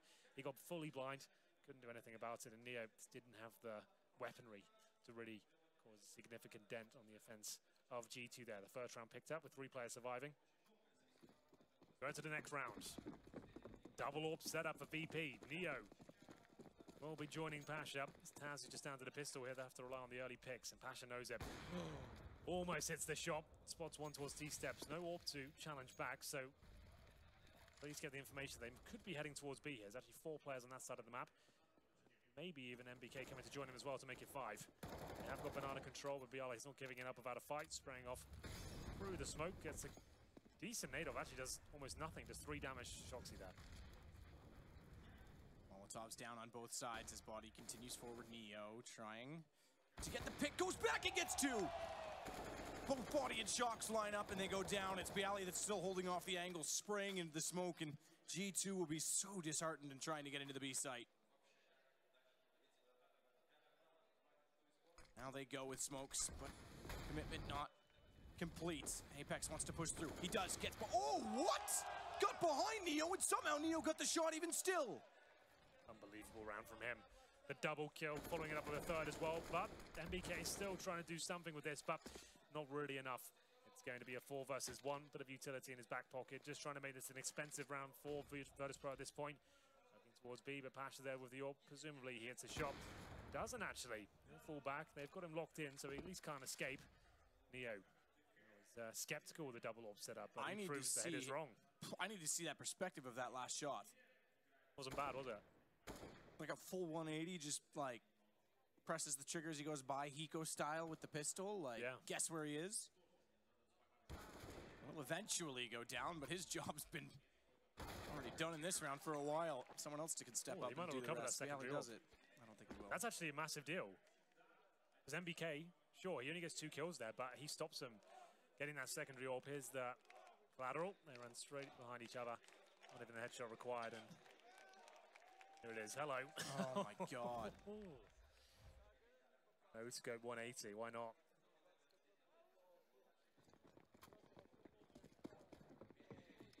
Well,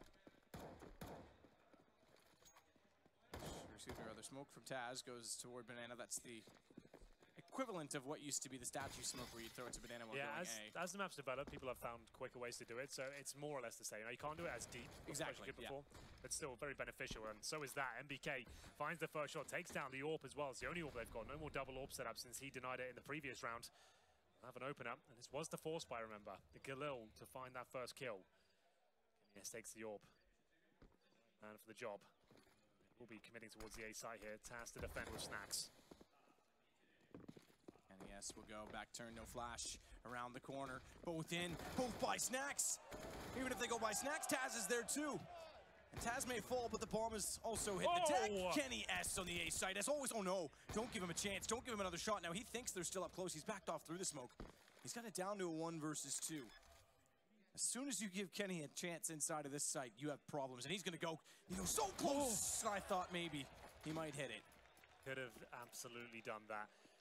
What a play, though, managing to have that crossfire on the site. It looked unlikely there for Snacks, but 2 of them walking past him with the pistols. After having the man advantage, G2 can't get it done.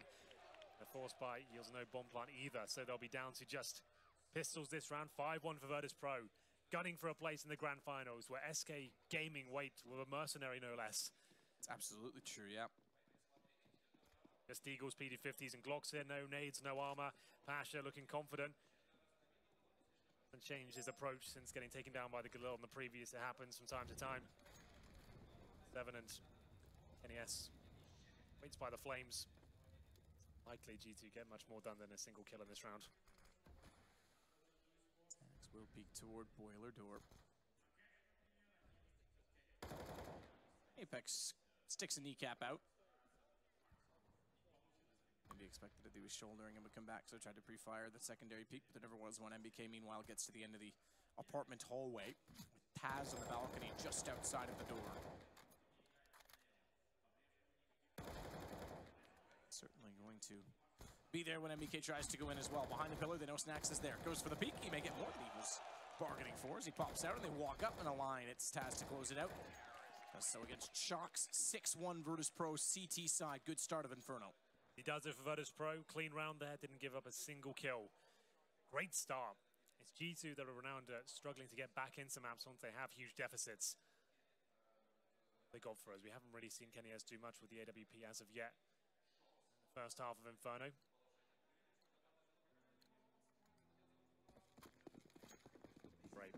comes out. T-side, difficult procedure to have great amounts of impact. The opening stage is where you can be your most deadly, try and take down any aggressing CT players, but for now it's 3 towards B once again. Taz set up that same smoke, and Pasha towards the boiler side of middle. Drops an incendiary to deny Kenny S that exact pick. A little bit of time, and he'll still be waiting. The boiler in position. Pasha, by Snacks, needs to hit the shot, he could be in trouble.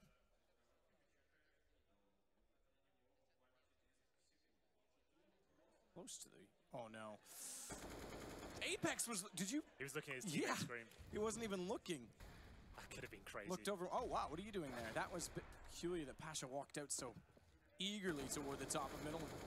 He was pre-scoped in as well, so he wouldn't have been able to respond to the fact that Apex was beside him. Too eager there, Pasha. Didn't even consider boiler room as a position. That's a classic default, right? If you haven't seen any T's, the classic default is apartments control, get to boiler, and try and get mid control. Like the fact he doesn't even check that position, it's a little bit strange to me, but punished for it. Apex couldn't believe it as well. That's why he's not even looking at his screen. Why would anyone walk to there with no utility and an open hand as well? There you have it. It's another opening for GT, and they'll capitalize on that one. Apex gets a second frag as he exits out of the apartments. MBK to take down Bialy, and Neo towards a banana, trying to stay alive here. No reason for him to use any weaponry here. Apex, fortunate to be gifted that sort of opportunity at the very start. Lovely arena here in St. Petersburg. Different approach this time with a 360 view. Yeah, it's quite beautiful. So cool though, all the props and stuff. I think they're the only tournament that really brings Counter-Strike to life in that respect. Let's just leave it at that respect. Let's not go any further with bringing Counter-Strike to life, if that's okay. Yeah, just in a fun way. There's no Some respawn props. in real life, you know, that kind of scares me. Hasn't really do much of it. Goodbye here for Virtus.Pro. They're being whittled down, as you can see. Only one kip, one flash for Taz, and no head armor. So indicative as to where they are right now. Kenny S looks towards the underpass and gap in the grass to protect him. Cool stance here for VP. They haven't got Taz at the very start of this round, but still we will be Bialy at the top. Joined by Neo, and shot comes through. Kenny S tagged up. It's Pasha comes out on top once again. No frag, but sends him packing. Apex does get out of boiler once more as Bialy gets deep inside of banana. Neo's with him. Good shot. Bialy goes out for more. Can't quite get body. And Neo, with the smoke in front of him, cannot do anything with his position. Does get timing correct, at least, to get out from body. A little luck on his side to keep it still their favor. As Pasha scoped in and walking again. We'll go back out from the arch. It's to banana, however. MBK wants to sell it. Pasha pre-fired. And MBK not only found him, but backed off. And even though they sat in a 3 versus 4 with HP well against them, he pulls it back with 2 quick kills. On to Kenny S and body tagged up here. 35 seconds remaining. Needs to be very careful with their choice. It's Taz. Himself into the cubby hole. Looking for that 1 kill, and very likely to get it considering the HP. It's Kenny S has the best chance of just taking him down straight away. If Taz gets 1, he will set up Neo for the clutch, but definitely clutching his scores here as well. That skill comes through. That's going to be Taz surviving. They will be committing towards it, and he survives at the same time. MBK takes care of him. Neo now without the kit or any nades up against Kenny S. And he's so far away. This might not even be worth it. He could probably find a kit in transition. Not yet. The AK-47, but I don't think he'll even attempt this one. Down towards T-steps he goes, unlucky. Good attempt there by Taz. Gets the first kill cleanly by MBK, just locking him in the position. Finds the headshot. His third of the round. He always is a very strong Inferno player. Through the ages of Counter-Strike, he's always been known as an aggressive and intelligent player. Especially on the T side is where he gets the majority of his work done. 6-3. As GT start to bring this final map to life. Did say Virtus.Pro were low on money in this round particularly. They had like 1 kit, lacking grenades, a couple of players on helmets, which isn't a disaster against the AKs, of course. They're 1-bullet headshots, but it just shows you as to where they're at. Spams come through, and I'd imagine this is the Nico from Virtus.Pro at this point. Maybe a partial buy with some pistols around the M4.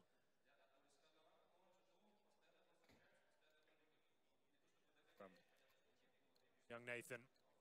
Very nice work from the boiler room. His third as Faces again from Cubbyhole. 1 AK surviving. Nothing really brought up around it. We get 1 Deagle for Snacks and a PT-50 for Bialy, and that's pretty much all we'll have. Body around the corner. Down by Bialy, interestingly enough, done just the pistol. Flames at their feet. They won't go any further. X got the trade back. And MBK did such good work, as you mentioned last round, and that's going to pay a massive amount of dividend down the line. Throwing the AK away, knowing Lorenico as well. That's fine. He doesn't need it. Disallow the CTs from picking that one up and potentially causing some damage if the round develops. In front of the flashbang here. Listening out for the spray. Completely punishes MBK for that. And now he's got a second rifle. And it's going to be a 3 versus 4 in VP's favor. Taz is anticipating that that kill is going to funnel them back toward the B site, so he's gone early on the rotation. They're actually wrapping around from Library. Good find from Pasha on just the USP, and Pasha's got a rifle as well. And those rifles, they do work. Take down Kenny. It shocks in the site. Quick plan. Snacks has already shot to reveal his position. He'll wait for Pasha to work out from the end of the hallway, and Taz will come from top mid as well. So all 3 same angle, but Shocks wants to force it. No way. Good find. Oh my goodness, I thought he could spray them both as they were blind. Damage to Taz. He still has it isolated. Shocks has pulled it around. And Taz, he'll pick up an AK, but does not have armor, and Shocks goes out. He saves the day. What a clutch from the in-game leader. Shocks, a legend of CS, steps up just when G2 felt like they'd thrown the round away. It was Snacks that found the AK. They go towards quad. They'd fully committed. And the flashbang from Hell as well. Not only does it blind the player, he's killing at quad. It takes down Pasha, who's in the apartments, and he gets eviscerated by the 1 bullet from the pip. And it's over. Very well recovered there by Shoxy. And sent out a message to VP. They'll take a tactical pause as well, just to calm down. Your adrenaline rushes as soon as you have those sort of clutches on the big stage. 3 versus 1, nail it. Your heart's beating, just calm down. Work out where the opposition's money's at. And I just want to point out that chat was all going, E-code, E-code, E-code, haha, E-code. Yeah, did they? it's good to know. That changed really quickly. They're always making intelligent observations there. That is true, yeah. That's why I get along with them really well. You do.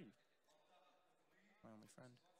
The 2,000 non-existent people that chat inside of my head. Doxy saving G2 there. Could have been a disaster. It did look like they're getting ecoed. It was Pasha that found the silent speaker. That's the flash I'm talking about. Look how wrecked he got in the apartments.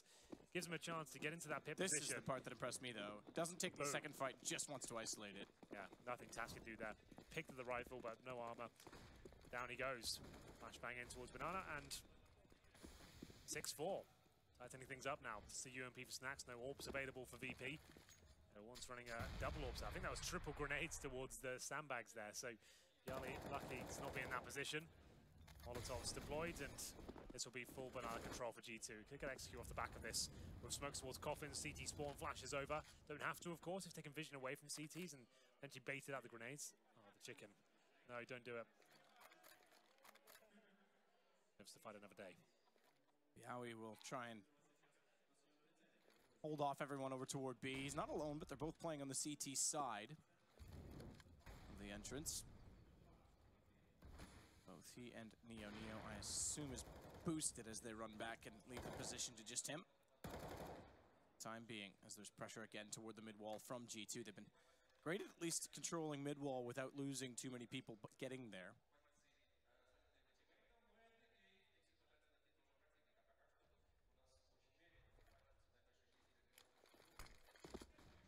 Out for body. Gonna go around. Pasha blinded off of it. Gray screened it out. But a good lineup. Good play from Bialy. Pasha as well, excuse me. Maybe we'll walk back out and find a second as Shocks is in the mix. And Snack spots them inside of the smoke, trying to lob one to get a default plant at best inside of the smoke itself. Pasha's showing us he can do it. Not only with the AWP, but with the M4 as well. That was great. Good smoke utilization towards the end when the final commitment comes in from G2. They had full Banana control. They opted to fall back and execute on the A bomb site, knowing the CTs couldn't peel a CT player back. Really work out for them. Smoked out, time ticking away. Pasha has with the UMP. Doing sensational work there, and a clean round victory means they've reset G2 at the same time. AK for Shoxy, pistols around him, and a good nade at the start. Double as Neo finds the frag. Bialy to knock them down after damage was inflicted at the very start of the round. It's going to be an 8-4 coming in for the Virtus.Pro side. Starting to look world-class again. It's been a difficult year for them, but this is very good. I won't call it a I mean, winning an event is, okay, tell you what. I'll call it a comeback if they win the event. But I'll call it, and if they don't, I want to see another event. You know what I mean? Like, I can't just be a one-off for me. They win the event, okay, fair enough. comeback. I just base it on what I see, but the way they're playing Counter-Strike right now. Oh, it's definitely there, but I like consistency and form before I'll get amazingly excited that we have one of the best teams in the world back, and I think one of the most exciting teams in their play style.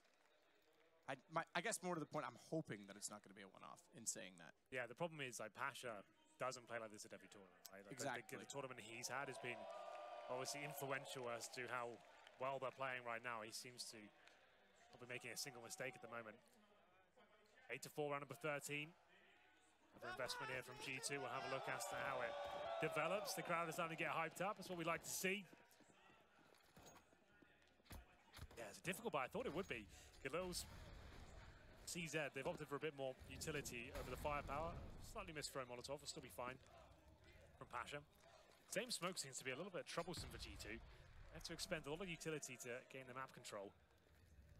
Yali, that might be his cue to leave. Takes a bit of damage from the incendiaries there, but flashbangs come in. They're still holding them off for now. A few smokes remaining, and Neo fancies a bit of a challenge here. Flashes over, doesn't find anything just yet, but all 5 players for G2 waiting on the other side of that smoke. They could pop flash through this, but Neo wants to wait and get the first frag. Not going to work out for him. Taken down by the Galil. It's down to Bialy here. Good find by Body as Bialy wants to go back aggressive. Between 2 flames, 2 Molotovs. Sprays in, they're all low. He might get a chance for more, but he actually does pick up a second. Shox is able to get at least 1 back and grab the gun as a result of it. Yeah, well, at least equals the situation now, a 3-on-3. 13, and that's a big pick from Taz there. Finds Apex, going to funnel him towards the A side, and that's where Snacks is waiting. He's in the pit for now, 40 seconds here. They don't have to rush, but Snacks just gets 1. That should be the round guaranteed. A decent position to do so, and he might even get a double spray down here. Can't quite find it, but damage inflicted to Shoxy. He'll get out and can't plant the bomb. Nice shot from Pasha to finish off the round. And that was the 4 spike. Galil's AKs and a couple of pistols there. Not meant to be. And presumably, G2 now on another eco. Themselves here on the T side of Inferno. Didn't get the start thereafter. VP running away after winning the pistol. Resets as well. Difficult financial game for G2. I'll take a tactical pause just to calm down here. Kenny S almost absent here. 3 kills, 10 deaths. That was the scoreline when he was on like round number 5, round number 3. Something like that. Like he found those kills very early on. He's had almost no impact at all with the AWP. And that's why Inferno is regarded as one of the hardest AWPing maps for the terrorist side. It's very rare to see an AWPer carry on that side of the map, and if you can't find anything, if the smoke utilization's perfect, like VP are doing a very good job at that. The smokes are on point. The Molotov deployment seems perfect. GT are always going in with times running down, and it's the close range weaponry that's winning them rounds. The AK is getting on the site. They've only got 4 in total, and they'll have to take another eco here. Apex as well has had one hell of a tournament. 4 kills, Body 5. Get into round number 14. They'll purchase a couple of helmets there. Surprising they do that. They all in here? They pretty much are. They had like, what, 2K per player? They've got head armor and CZs and all the army and all the utility. That's pretty much all in. Well, the 9 rounds for VP might increase once more. CZ 75s work their way up to Banana.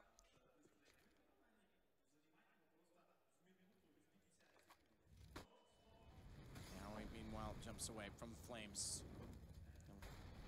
Return fire, literally. Tags Body. It's forced out ever so slightly, but no one ready to peek from CT side because they're both in the site itself. Yowie Orange is 1 hoping to get baited in by Neo. Good shots out. Can't quite do it, but Neo starts to line them up himself. He'll fall. Even trades. The pistol's doing well until such time that Taz able to spray through, and Neo posthumously is able to take down a kill with the Molotov. Once again, it's those utility that's really causing a massive issue for G2. The smokes, the late incendiaries coming out, it's just holding them at bay completely. And nothing they can do, of course, is a nade to finish things off as well. I've been saying that for years about VP, like on the old versions of Inferno. Like that's one thing I always noted. They knew when to drop the smokes, the incendiaries at the right time, the HE grenades, making sure they get damage at the very start as well. In terms of that aspect of the game, this has been pitch perfect from the Polish side. And if you can hold Kenny S out of a game due to that, that's massive. He can't do anything in this game. He's finding no openings. They're getting opening picks, falling back, deploying the smokes, and he can do nothing with that AWP. And another force by falls away from G2, and they're on to just CZ here. Kenny S just got a Glock. He's not purchased anything. He's got to go back and spawn, surely. He's AFK. There we go, finally. What the hell was going on there? Oh, you guys bought? Oh, okay. I didn't get the memo. It's the last round, Kenny. Yeah. Goodbye. Oh. Oh, I yeah. knew that. Yeah. Paying attention. He might have just been like adjusting his headset or something. Emotionally invested.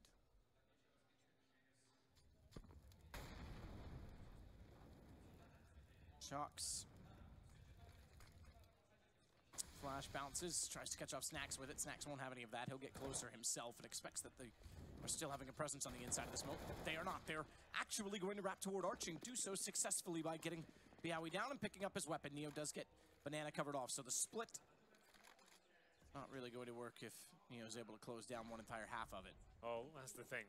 He has to hold two positions now. They know he's at the barrels, and he'll take a little pop shot here. Presumably, I thought he's going to pull the trigger then, and they're going to push through the smoke, and easy kill. Nice work by Kenny S. Intelligent stuff, and G2 could steal this last round away with just the pistols here. It's going to be a 4 versus 2. Of course, they'll go for it. It's Pasha and Snacks and the retailer. Bomb not planted yet, so they've still got a chance. It hasn't even crossed over, and they haven't got a smoke to do so. So this could all fall apart, and it's starting to happen now. They know they have to find these frags here, or at least take away the aggro, and now the 2-on-2. Surely not G2. It was looking so good as Pasha comes in from the CT spawn area. Terrorist having a little sit down there. Yeah. I was noticing that was a little bit funny. Apex literally sitting down and being humble. Snacks to go. Pasha's already behind them, like well behind them as well. Made a bit of noise getting there. Firing squad as they line up. Now they check and realize and he can't hit the shot. 10-5 is where we end. I thought he had a chance there. If he had the M4 in hand, could have got the double spray down, but well recovered from G2. It almost went horribly wrong there. The bomb having to cross with no smoke or real utility to get there. It almost went wrong, but still fine for now. Do get the 5th round on the board. The best of halves there, but remember they did lose the pistol and go down 0-3. Reset a few times. 5 times it felt like. Kenny S locked out through the utility usage of Virtus.Pro. Being spectacular. That's a really nice CT half from them. You know, a player like Kenny S completely is an easy feat. Always find a window of opportunity, but that was slammed fairly shut. Well. Second half will begin. The final half of this best-of-3 series is currently 1 apiece in terms of maps. Inferno, always the 3rd map in Vita. It seems like almost every team is comfortable to play it. It's a great decider map. It's probably the best map we have in the pool right now in terms of the way it plays out. The options available, the fast, aggressive tactics available on both sides, the AWPing fast and the CT, and the executions you can see as well. But enough about that. It's going to be Kenny S. Hungry for blood here as he looks towards second middle. Can't get anything just yet. It's going to be Shoxy set up with the P2000. I'll let them go by. I don't even think they would have spotted each other. He played with time. Nice shot. Kenny above the box as Neo gets picked from the air. Yowie now will start off the hold from balcony. If G2's saving grace on Nuke was winning both pistols, Virtus.Pro are putting a best foot forward to try and do the same on Inferno. A retake required, and it's just the 1 kit for Shocks. MBK. Contact to 2. Will wrap from behind. Head shown, can't find it on Snacks, but his position is quite thwarted and hindered in the fact that they're getting closer and they've lost the player on the balcony at apartments. He can't swing any further. He has to go back the other way. That's going to work. And down goes Body. Virtus.Pro to do it. First pick from Kenny. Low HP in the apartments. Could only find 1. Shoxy struggling with the P2000. The attack comes through from the apartments and quad bomb planted, and they seem to find every single kill with the Glock there. Ended up in the 3 versus 1. The G2 just had no grounds to win. Do they force buy in the second round here?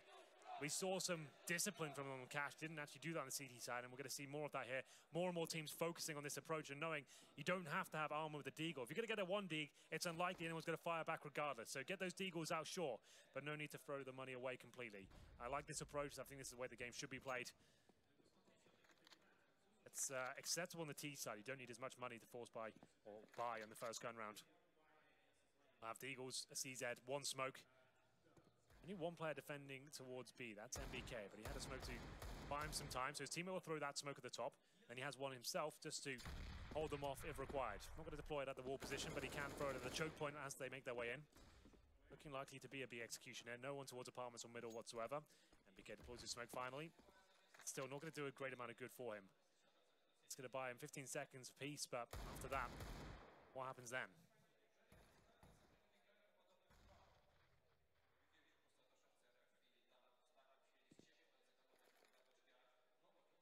So at the ready for the site. Smokes down as well. BK goes to Emo, exactly where that Molotov wants to go. Blinded as well, there's one at New Box, so nowhere for him to hide at all. He just gets taken down, ripped apart by Neo, in they go. As Apex at least gets a shot back to Taz, but Neo makes short work of him through the smoke. Try as you like to pick up another Deagle, Kenny. You're not going to get the shots through the edge of the coffin because Neo shuts him down. So 3 kills for Neo, all 3. Nice shot. Good position. That could be a possibility. It's Pasha taken down. Body can't upgrade his pistol, but out of reach. He'll fall back, hold a more defensive line, wait for anyone else to take a sting bet. Most of the time, the T's will exit down towards Banana. Make sure no one's going to be ninjaing at this point. Keeping his position up. He's got no armor to work with here, so just hoping the fact that he got the gun down there, the bomb will blow a bit further to him in CT spawn. He'll be able to pick that up, presumably, or wait for this explosion to go off, and we'll see what weapon he gets. I'm not sure if it's an AK, probably an SMG considering the play made at that point. What is it? Can you find it? It's a MAC-10, so that's why that terrorist is pushing through. He doesn't really need that weapon in the gun round. It's not a big deal if he loses it. It gives an extra $600 if he gets a kill. But here we go. Virtus.Pro winning both pistols here on Inferno. Running the 3-0 in the second half. Of that great work. 10. About to say nothing too impressive, but through the smoke is always beneficial. Make it a double. All right then. I always order a double, Hank. I know that. Sometimes I just not always the best order outcome. a triple. I think it's a great outcome every time. Every time? Yeah, pretty much. I haven't had too many bad experiences. Body. Forward by the barrel.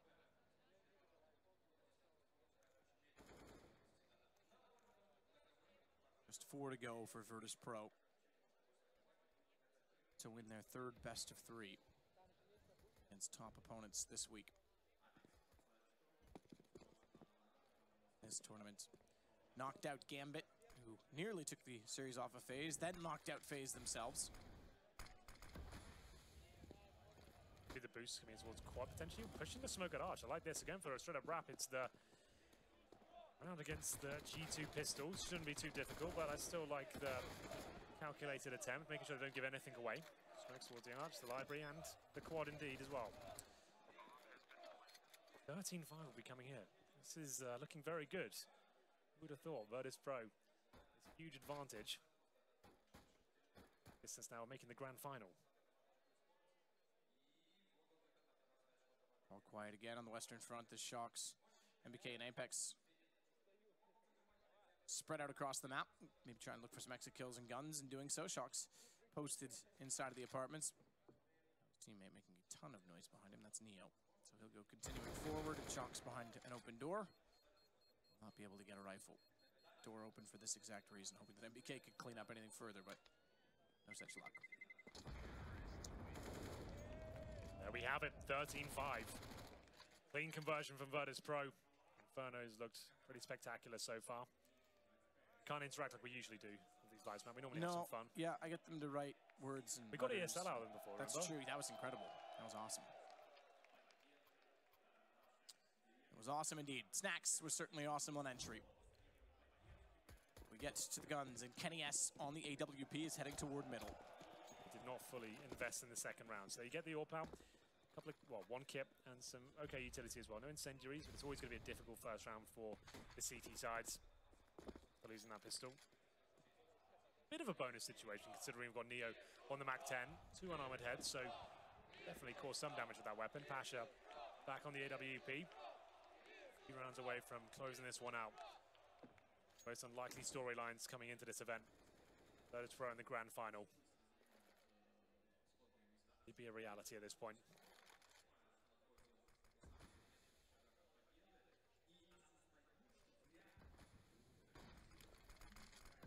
Smokes get bounced both directions, Kenny. Find the gap inside of it. They're gonna push. It's found out by Shocks, though, finds 3. Somehow as he jumps back up on the railing, he'll shut down everyone that walked out, hoping that they were gonna be blind, hoping that they were gonna be flashed off, and they trip over each other. Yeah, it wasn't the prettiest 3-man in the world, but they all count.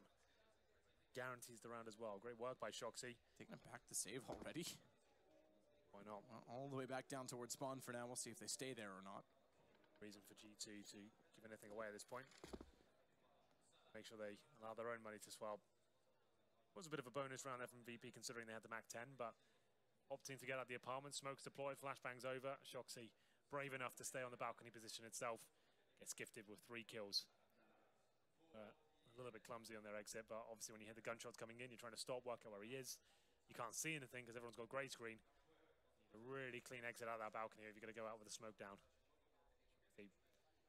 All the kills required, and all 5 players will survive as the time expires on the terrorist side. They'll get no money for this, Taz and Pasha that is, but they've got plenty in reserve, along with their teammates as well. They can definitely buy up into the next round. And the campaign begins for G2 in the second half of Inferno.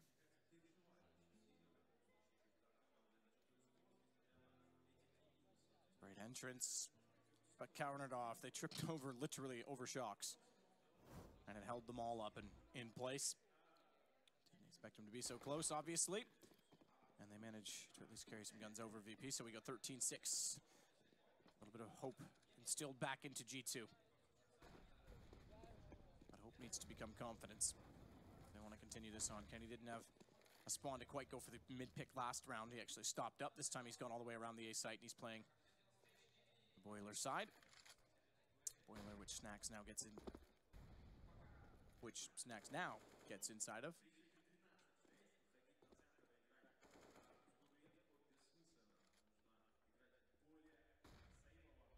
This is it for Kenny, as Taz wants to face it off. Shot from Pasha already over towards Shox. We'll try and force him off the angle. Smoke goes down. It doesn't. Ooh, it does just barely cover it. I thought there was going to be a gap inside of it. He pre-fires but can't find anything. Back to the site for Kenny. Shox. Meanwhile, Cubby with mid-wall occupied. The question is timing. He's going to fire into it, and that should signal to get away because, yeah, there's the Molotov immediately after. Pull back to more defensive lines at this point. Tried the challenge for those smokes. Didn't really inflict too much damage. So VP successful in the first part of this operation around number 20. Default leading to mid-control. They can fall back towards B. That's definitely an option. That's like exactly what will come through. Smoke towards Coffin. Smoker spawn. Flash over. Molotov. First oranges or maybe even new boxes. 2 players to defend. MBK and Apex. They've got 1 incendiary, 1 flashbang to hold off a full assault. I assume it's Snacks on the other side of the map. I like this boost though. This is quite cool. Apex will be protected from the flashbangs. They drop the incendiary at the perfect time to make things uncomfortable. He gets nothing for it, but MBK, he's going to find the double kill. Drops the bomb at the same time. 15 seconds remain. 15 seconds remain and rotations are on their way. There's no one directly toward the line of sight from CT just yet, so they can focus MBK and they'll do exactly that. Luckily as well, it's the man with the bomb who goes all the way through, and so he'll allow not only to get the kill and the plant, but a decent post-plant setup by virtue of already having players in Banana. Pasha and Snacks, the 2 that are posted. Kenny gets closer at Ruins. And I hate to say it, if they don't win this round, they're going to be in Ruins. Absolutely. Money in the bin. Pasha holds. Peeking rather than holding and allowing time to be a factor because he knows it's still 3 men up, so might as well get the early shots where he can. Can't do so. Kenny puts him down. So too does Biawi, but it's Snacks that's left alive. They don't know where he is. It was doubled up from Banana, and they're taking so much time that all he... Oh, that's close. I think he's got it. Yeah, he's definitely got it. Kenny S just about saves the round there. Good Lord, I thought Snacks would be a little bit more calculated. Then maybe bait out a defuse and phase after a few seconds, but trying to challenge, bring it down to the 1v1 early. Definitely touch and go there. You're absolutely right. G2 give that round up. That's money gone. 14 rounds of Virtus.Pro. That could have been the end of it. VP know it as well. Pasha unable to hit the shot from Banana. Bialy in a decent position. He got 1. The man advantage there as well. Couldn't do it. Taz knows how close they were to winning that round. They have to wait. Money's still available here. How well equipped G2 are. Still in danger of being reset here. Remember, the rounds are close. The money's not established. Lose 1. And that's it. VP will keep buying here. Kenny is still on the AWP. No damage done. Now he gets ever closer inside of apartments.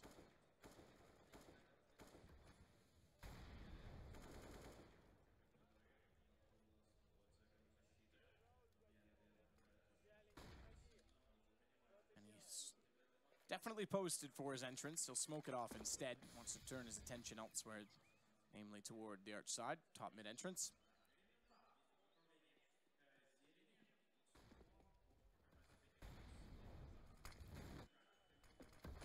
Toward the site with arch covered off. Rotation as well, keep in mind. from Apex.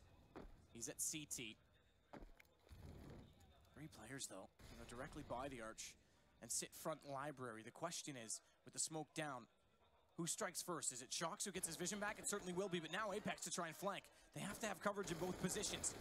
Taz got to the site but couldn't go any further, and G2 has a lineup. Kenny's got a shot, and Snacks is going to go down. Shox gets the kill. G2 is giving them nothing to work with there. Such a passive hold right in the middle of the site, meaning the Virtus.Pro, sure, they had mid control and the quad as well, but just playing so deep in the bomb side, G2 just picking them off, making it really uncomfortable in terms of the duels. Crossfires enabled, and as soon as they had the attention towards the bomb site, players facing from the pit, shutting them down. And the tactical pause comes in. We could be seeing all 30 rounds now. G2 starting to sink their teeth into the second half. Chance for Cuban to get involved in terms of the tactical side of the game. Sets it on. Like he's saying too much. It's a chance for Taz to rally up the troops here. Work out what the next play is going to be. It's starting to warm up now. Big round on the retake of the B bomb side. It's got G2 back in this. Pro doesn't look like they'll be going all in here. It's 3 rounds in a row for the French side. 13-8. The overall score. Just PT50s in a CZ Biala with armor. A few flashbangs. Don't got a lot to do here, believe it or not. Virtus.Pro need 2 just to get that point. Good nades at the start. Look at that damage inflicted. Massive damage inflicted indeed. Yeah, it's the armor, the rest do not, so they took the brunt of it. Not bad. Not even many bullets fired. The odd spam G2. I'll back off and rest sides of the site. BK has vision. That vision, he should soon spot pretty much everyone going by. 3 players so far, there's the 4th. Ian Apex getting the kills. Calm down, no plant coming. Not this round, I'm afraid, not for Virtus.Pro. They still sit on 13, and it's up to 9 for G2. Closing the gap indeed. Pretty much done with that round there. A few flashbangs towards B. Virtus.Pro starting to feel the pressure now. Still with quite a nice bed of rounds to work with. Challenging at this point. Crowd trying to get behind VP. Guns again, no AWPT side. May not be the worst thing in the world. We've talked about it. It's a tough map for it. We saw Absolutely. Kenny struggle with it. Oh yeah. No easy feat to start opening things up. Guardian has impressed us the most so far. The T side AWPing potential. Going to the final few rounds now. Kenny S misses a shot, but body certainly doesn't. Very well played. Baited in, sucking himself in the corner. Get that opening pick and make up for the miss. 7-4. Now they can fall back. They've had great defensive holds. Passive crossfires on the A side, especially if you have the man advantage. That's a very good strategy to hold. You can see 1 in the library, 1 in the side, 1 in the pip. 2 players at B. They don't have to rotate anyone just yet, but still, Virtus.Pro still within a shadow winning this round, considering they have all of the utility. With vision towards CT spawn. Smoked out for now. Oh, he baits him out. Takes the shot. That's brilliant. Yeah, that's very, very well played from Pasha in the site. However, he's taken down by MBK, and the Molotov segregated him long enough that MBK can get reset. It's awkward, though. Flashes down. He still finds Snacks, and they can't find him. He's only got 13 HP, and Kenny's going to get Neo to save him. At least for a little bit longer until Taz finds a kill, but it's Taz versus 3, and he's desperate. Yeah, going for that fake plan, trying to bait one of the CTs out. Bring it down to a 2-on-1, then it's possible. Unfortunately, he doesn't get the bomb down just then. Trying to do it once again. Finds Shox. What a shot that was. The one that won't be converted. Well played from Kenny to be ready with the AWP and not get caught baited in by the fact that he switched from a nice shot towards CT. And we get closer still. G2 is in this absolutely 13-10. We have an absolute chance. Oh, yes. Especially with the economy getting whittled at each and every round. If they pull this off. Set up there from G2, changing things up each and every round this time. 2 players in the apartments, Kenny S and Body. As we saw, Kenny S missed the shot, but made up for in spades by Body, taking them down 5-on-4 at that point. They're going towards B, and it's MBK, the hero. But Pasha took down Apex through the smoke. MBK jumps in one himself, finds a couple of kills, stays alive for so long, buys time for Kenny S to rotate in. He nails the shot, and it's Taz with an impressive display towards CT spawn. Doesn't get much done, and this will just be a tactical purchase. I've started calling this when you just get 1 AK out, you don't fully commit, a few pistols, and then Pasha He's been playing very well. If he feels that he can actually cause some impact here. The AK-47 as the loss bonus continues. I think they're at maximum next round. Wouldn't be this round considering got 3,400 on Neo. Double digits for G2, that's always a milestone. NES, knowing that the orb's unlikely for them, faces towards T-steps, but he is very close towards middle, needs to be careful. The pistols thrive in close range situations. Early pressure seems to constantly be toward A from VP. Just to know as well, double orb setup coming out for the first time. For the French side. Kenny and NBK, we've seen it before in this series, but not on this map.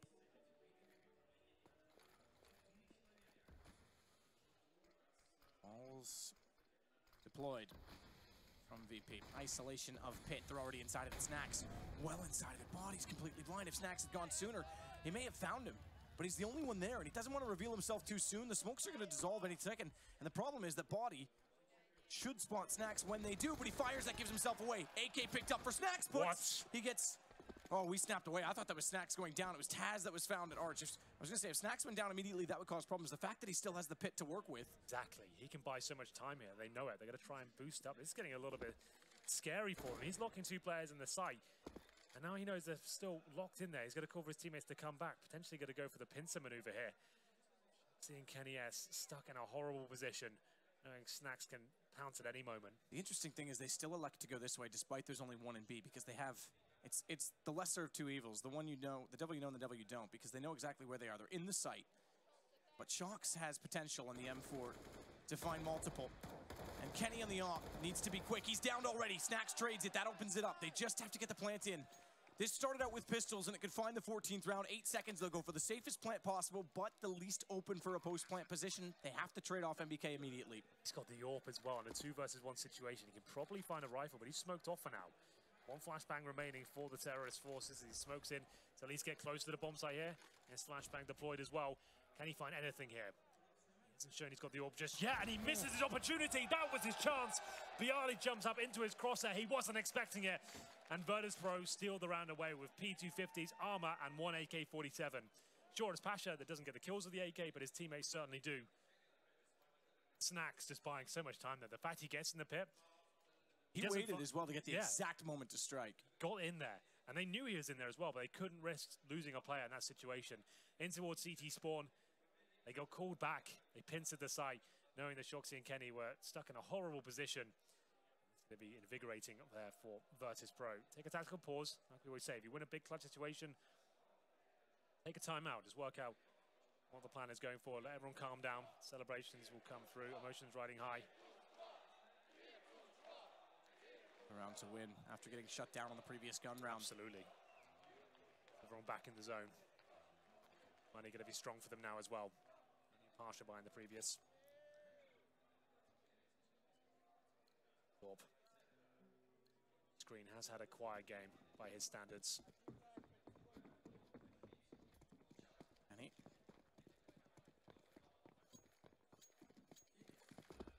As well. Intended position with the AWP off toward the boiler side of mid.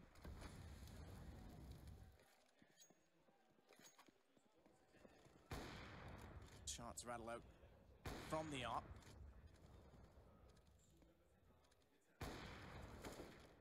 Taz will smoke off Arch side.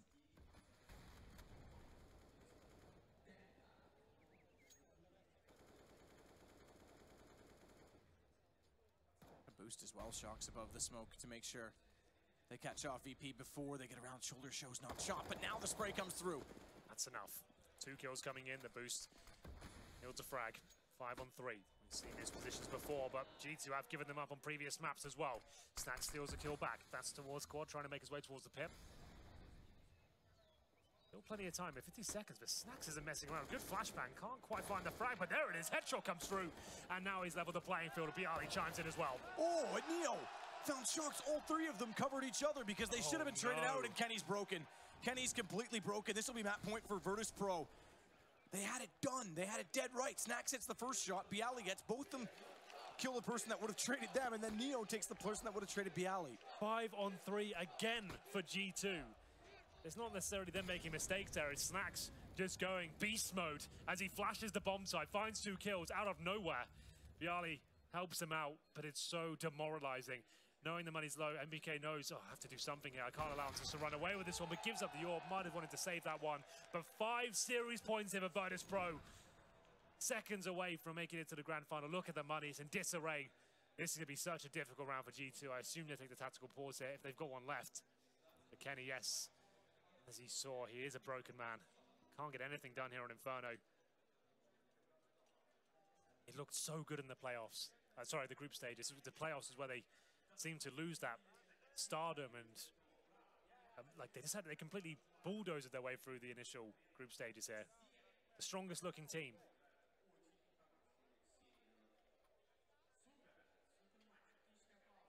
Was by Virtus.Pro again. Call another one. Slow it right down. Don't let this slip away and get to overtime. Well, wants to remember the auto shotgun on Nuke. Yes, so they have come close to doing this before. They want to close it out right here and right now. Famous, 2 CZs. The M4 for Shoxy. No kits. Little utility. They have got smokes, but no incendiaries. Observer's had enough. He's out. As we get into round number 26, potentially the final round. What they've got? It's going to be a banana rush potentially here. Straight in. MBK to defend. Leads to the face. Viali will obtain map control on this side of the map. Sending a tremendous amount of firepower towards B. Fine for now. Got 2 CZs to the B bomb side to hold off a full execution potentially from the VP side. Not looking good.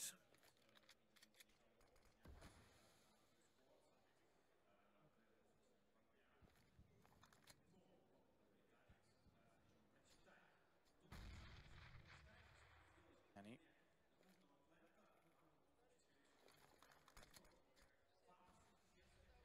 Boosted to the flower pots. This could do it. Position sometimes overlooked in the high pressure situations of the few rifles they have available. It will be the BXQ map, as I mentioned before. Smokes, CT spawn, Coffin, Snacks always. This is how they close it out versus FaZe, you remember. Snacks towards the archer side by himself, AK in hand. It was very scrappy, but he got them into the round. Potentially could be the exact same finish here again. Flashes to come through. Deep breath, G2. Virtus.Pro are coming. Neo to lead the charge. Counter flash from MBK. Kenny's still waiting. Kenny's got a lineup. He's got one. MBK finds the other on the cross. They drop down. It's G2 to find kills. Taz gets one back. Make it a double. He's got MBK. That levels it out. Taz wants to hold the plant. However, they make... Oh, not want to. But Pasha again outduels Kenny on an AWP, and it's all on. Look at body. Deep breath. No kits, one flash. Famous and M4 separated. This kill could decide it. Shoxy gets it. 2 versus 1 now. Does he have anything left in the tank to convert us to a victory and keep G2 alive? It doesn't look like it. Pasha finds the final shot. What an amazing performance for him throughout this series. They lost the first 2 frags there. The boost overlooks, but Taz recovers the situation. Pasha with the 3rd, and they've done it. They're going to the grand final against SK Gaming. And what a matchup that will be. Virtus.Pro. 3 very, very tough. We'll finish the autograph session, but very tough series by Virtus.Pro. And they take down 3 unlikely opponents.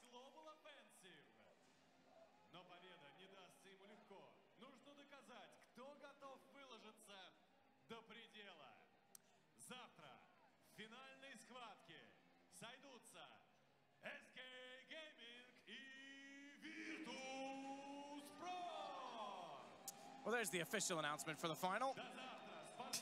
A little bit more. Apparently, I'll let this finish. Well, you made a good point there, Matt. They started with Gambit. They went on to FaZe, and now they're doing it against G2 as well. It's been a magnificent run for Virtus.Pro. Could they do it and come back and win one of the biggest tournaments of the year so far and finish it off against SK Gaming with a mercenary in the final? It could happen. The fairy tale could be a reality. Certainly could be. G2, they'll play tomorrow against Astralis. Oh, I feel what you mean. It's a third place. You're right. Game. I forgot about that. Whereas VP will play against SK. But VP, invited to the event, have been in the biggest slump, arguably, of any professional team ever, let alone for their history. There was rumors that this event would be the last for this 5 if they didn't change something in terms of their play style. I don't know if that's in question or not. That's up to them, but they're certainly back to the form we're used to seeing from them, and the exciting style as well. It's great to see the old dogs stepping up as well. Taz, amazing in that series. Pasha, his performance speaks for itself. The AWP revitalized and finding amazing, amazing shots there. Quick scopes, close range, every single time hitting. That kind of kills it. But there it is. They will be winning it. Oh God! It's It'd be even worse if only we could hear it. The stream's like, what is going on? Why is he shouting? Yeah. Fair enough. But yeah, that was really fun. What a series. I'm glad it went to Inferno. It went all the way. G2 felt they could have held on there with the, like I said, the boost commonly overlooked in those sort of situations. I think the chips are down, the pressure's on, and they ran past it, but it wasn't meant to be. What a series it was. It's been a pleasure today. Incredible. Yeah, it was awesome. We'll be back tomorrow with the third place game and the grand final. But for now, we'll throw it back to Alex and the boys to finish this one off with a bit of analysis. So over to you.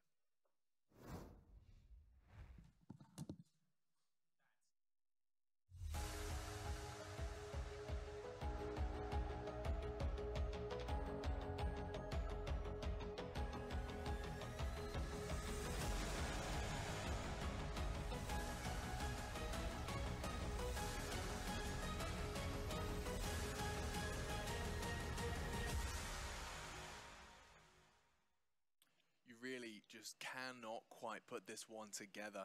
When you looked at this event from the start, you saw teams such as, say, Gambit, FaZe, G2, as hot contenders to take it, and Virtus.Pro at the bottom of the barrel, some questioning the invite itself.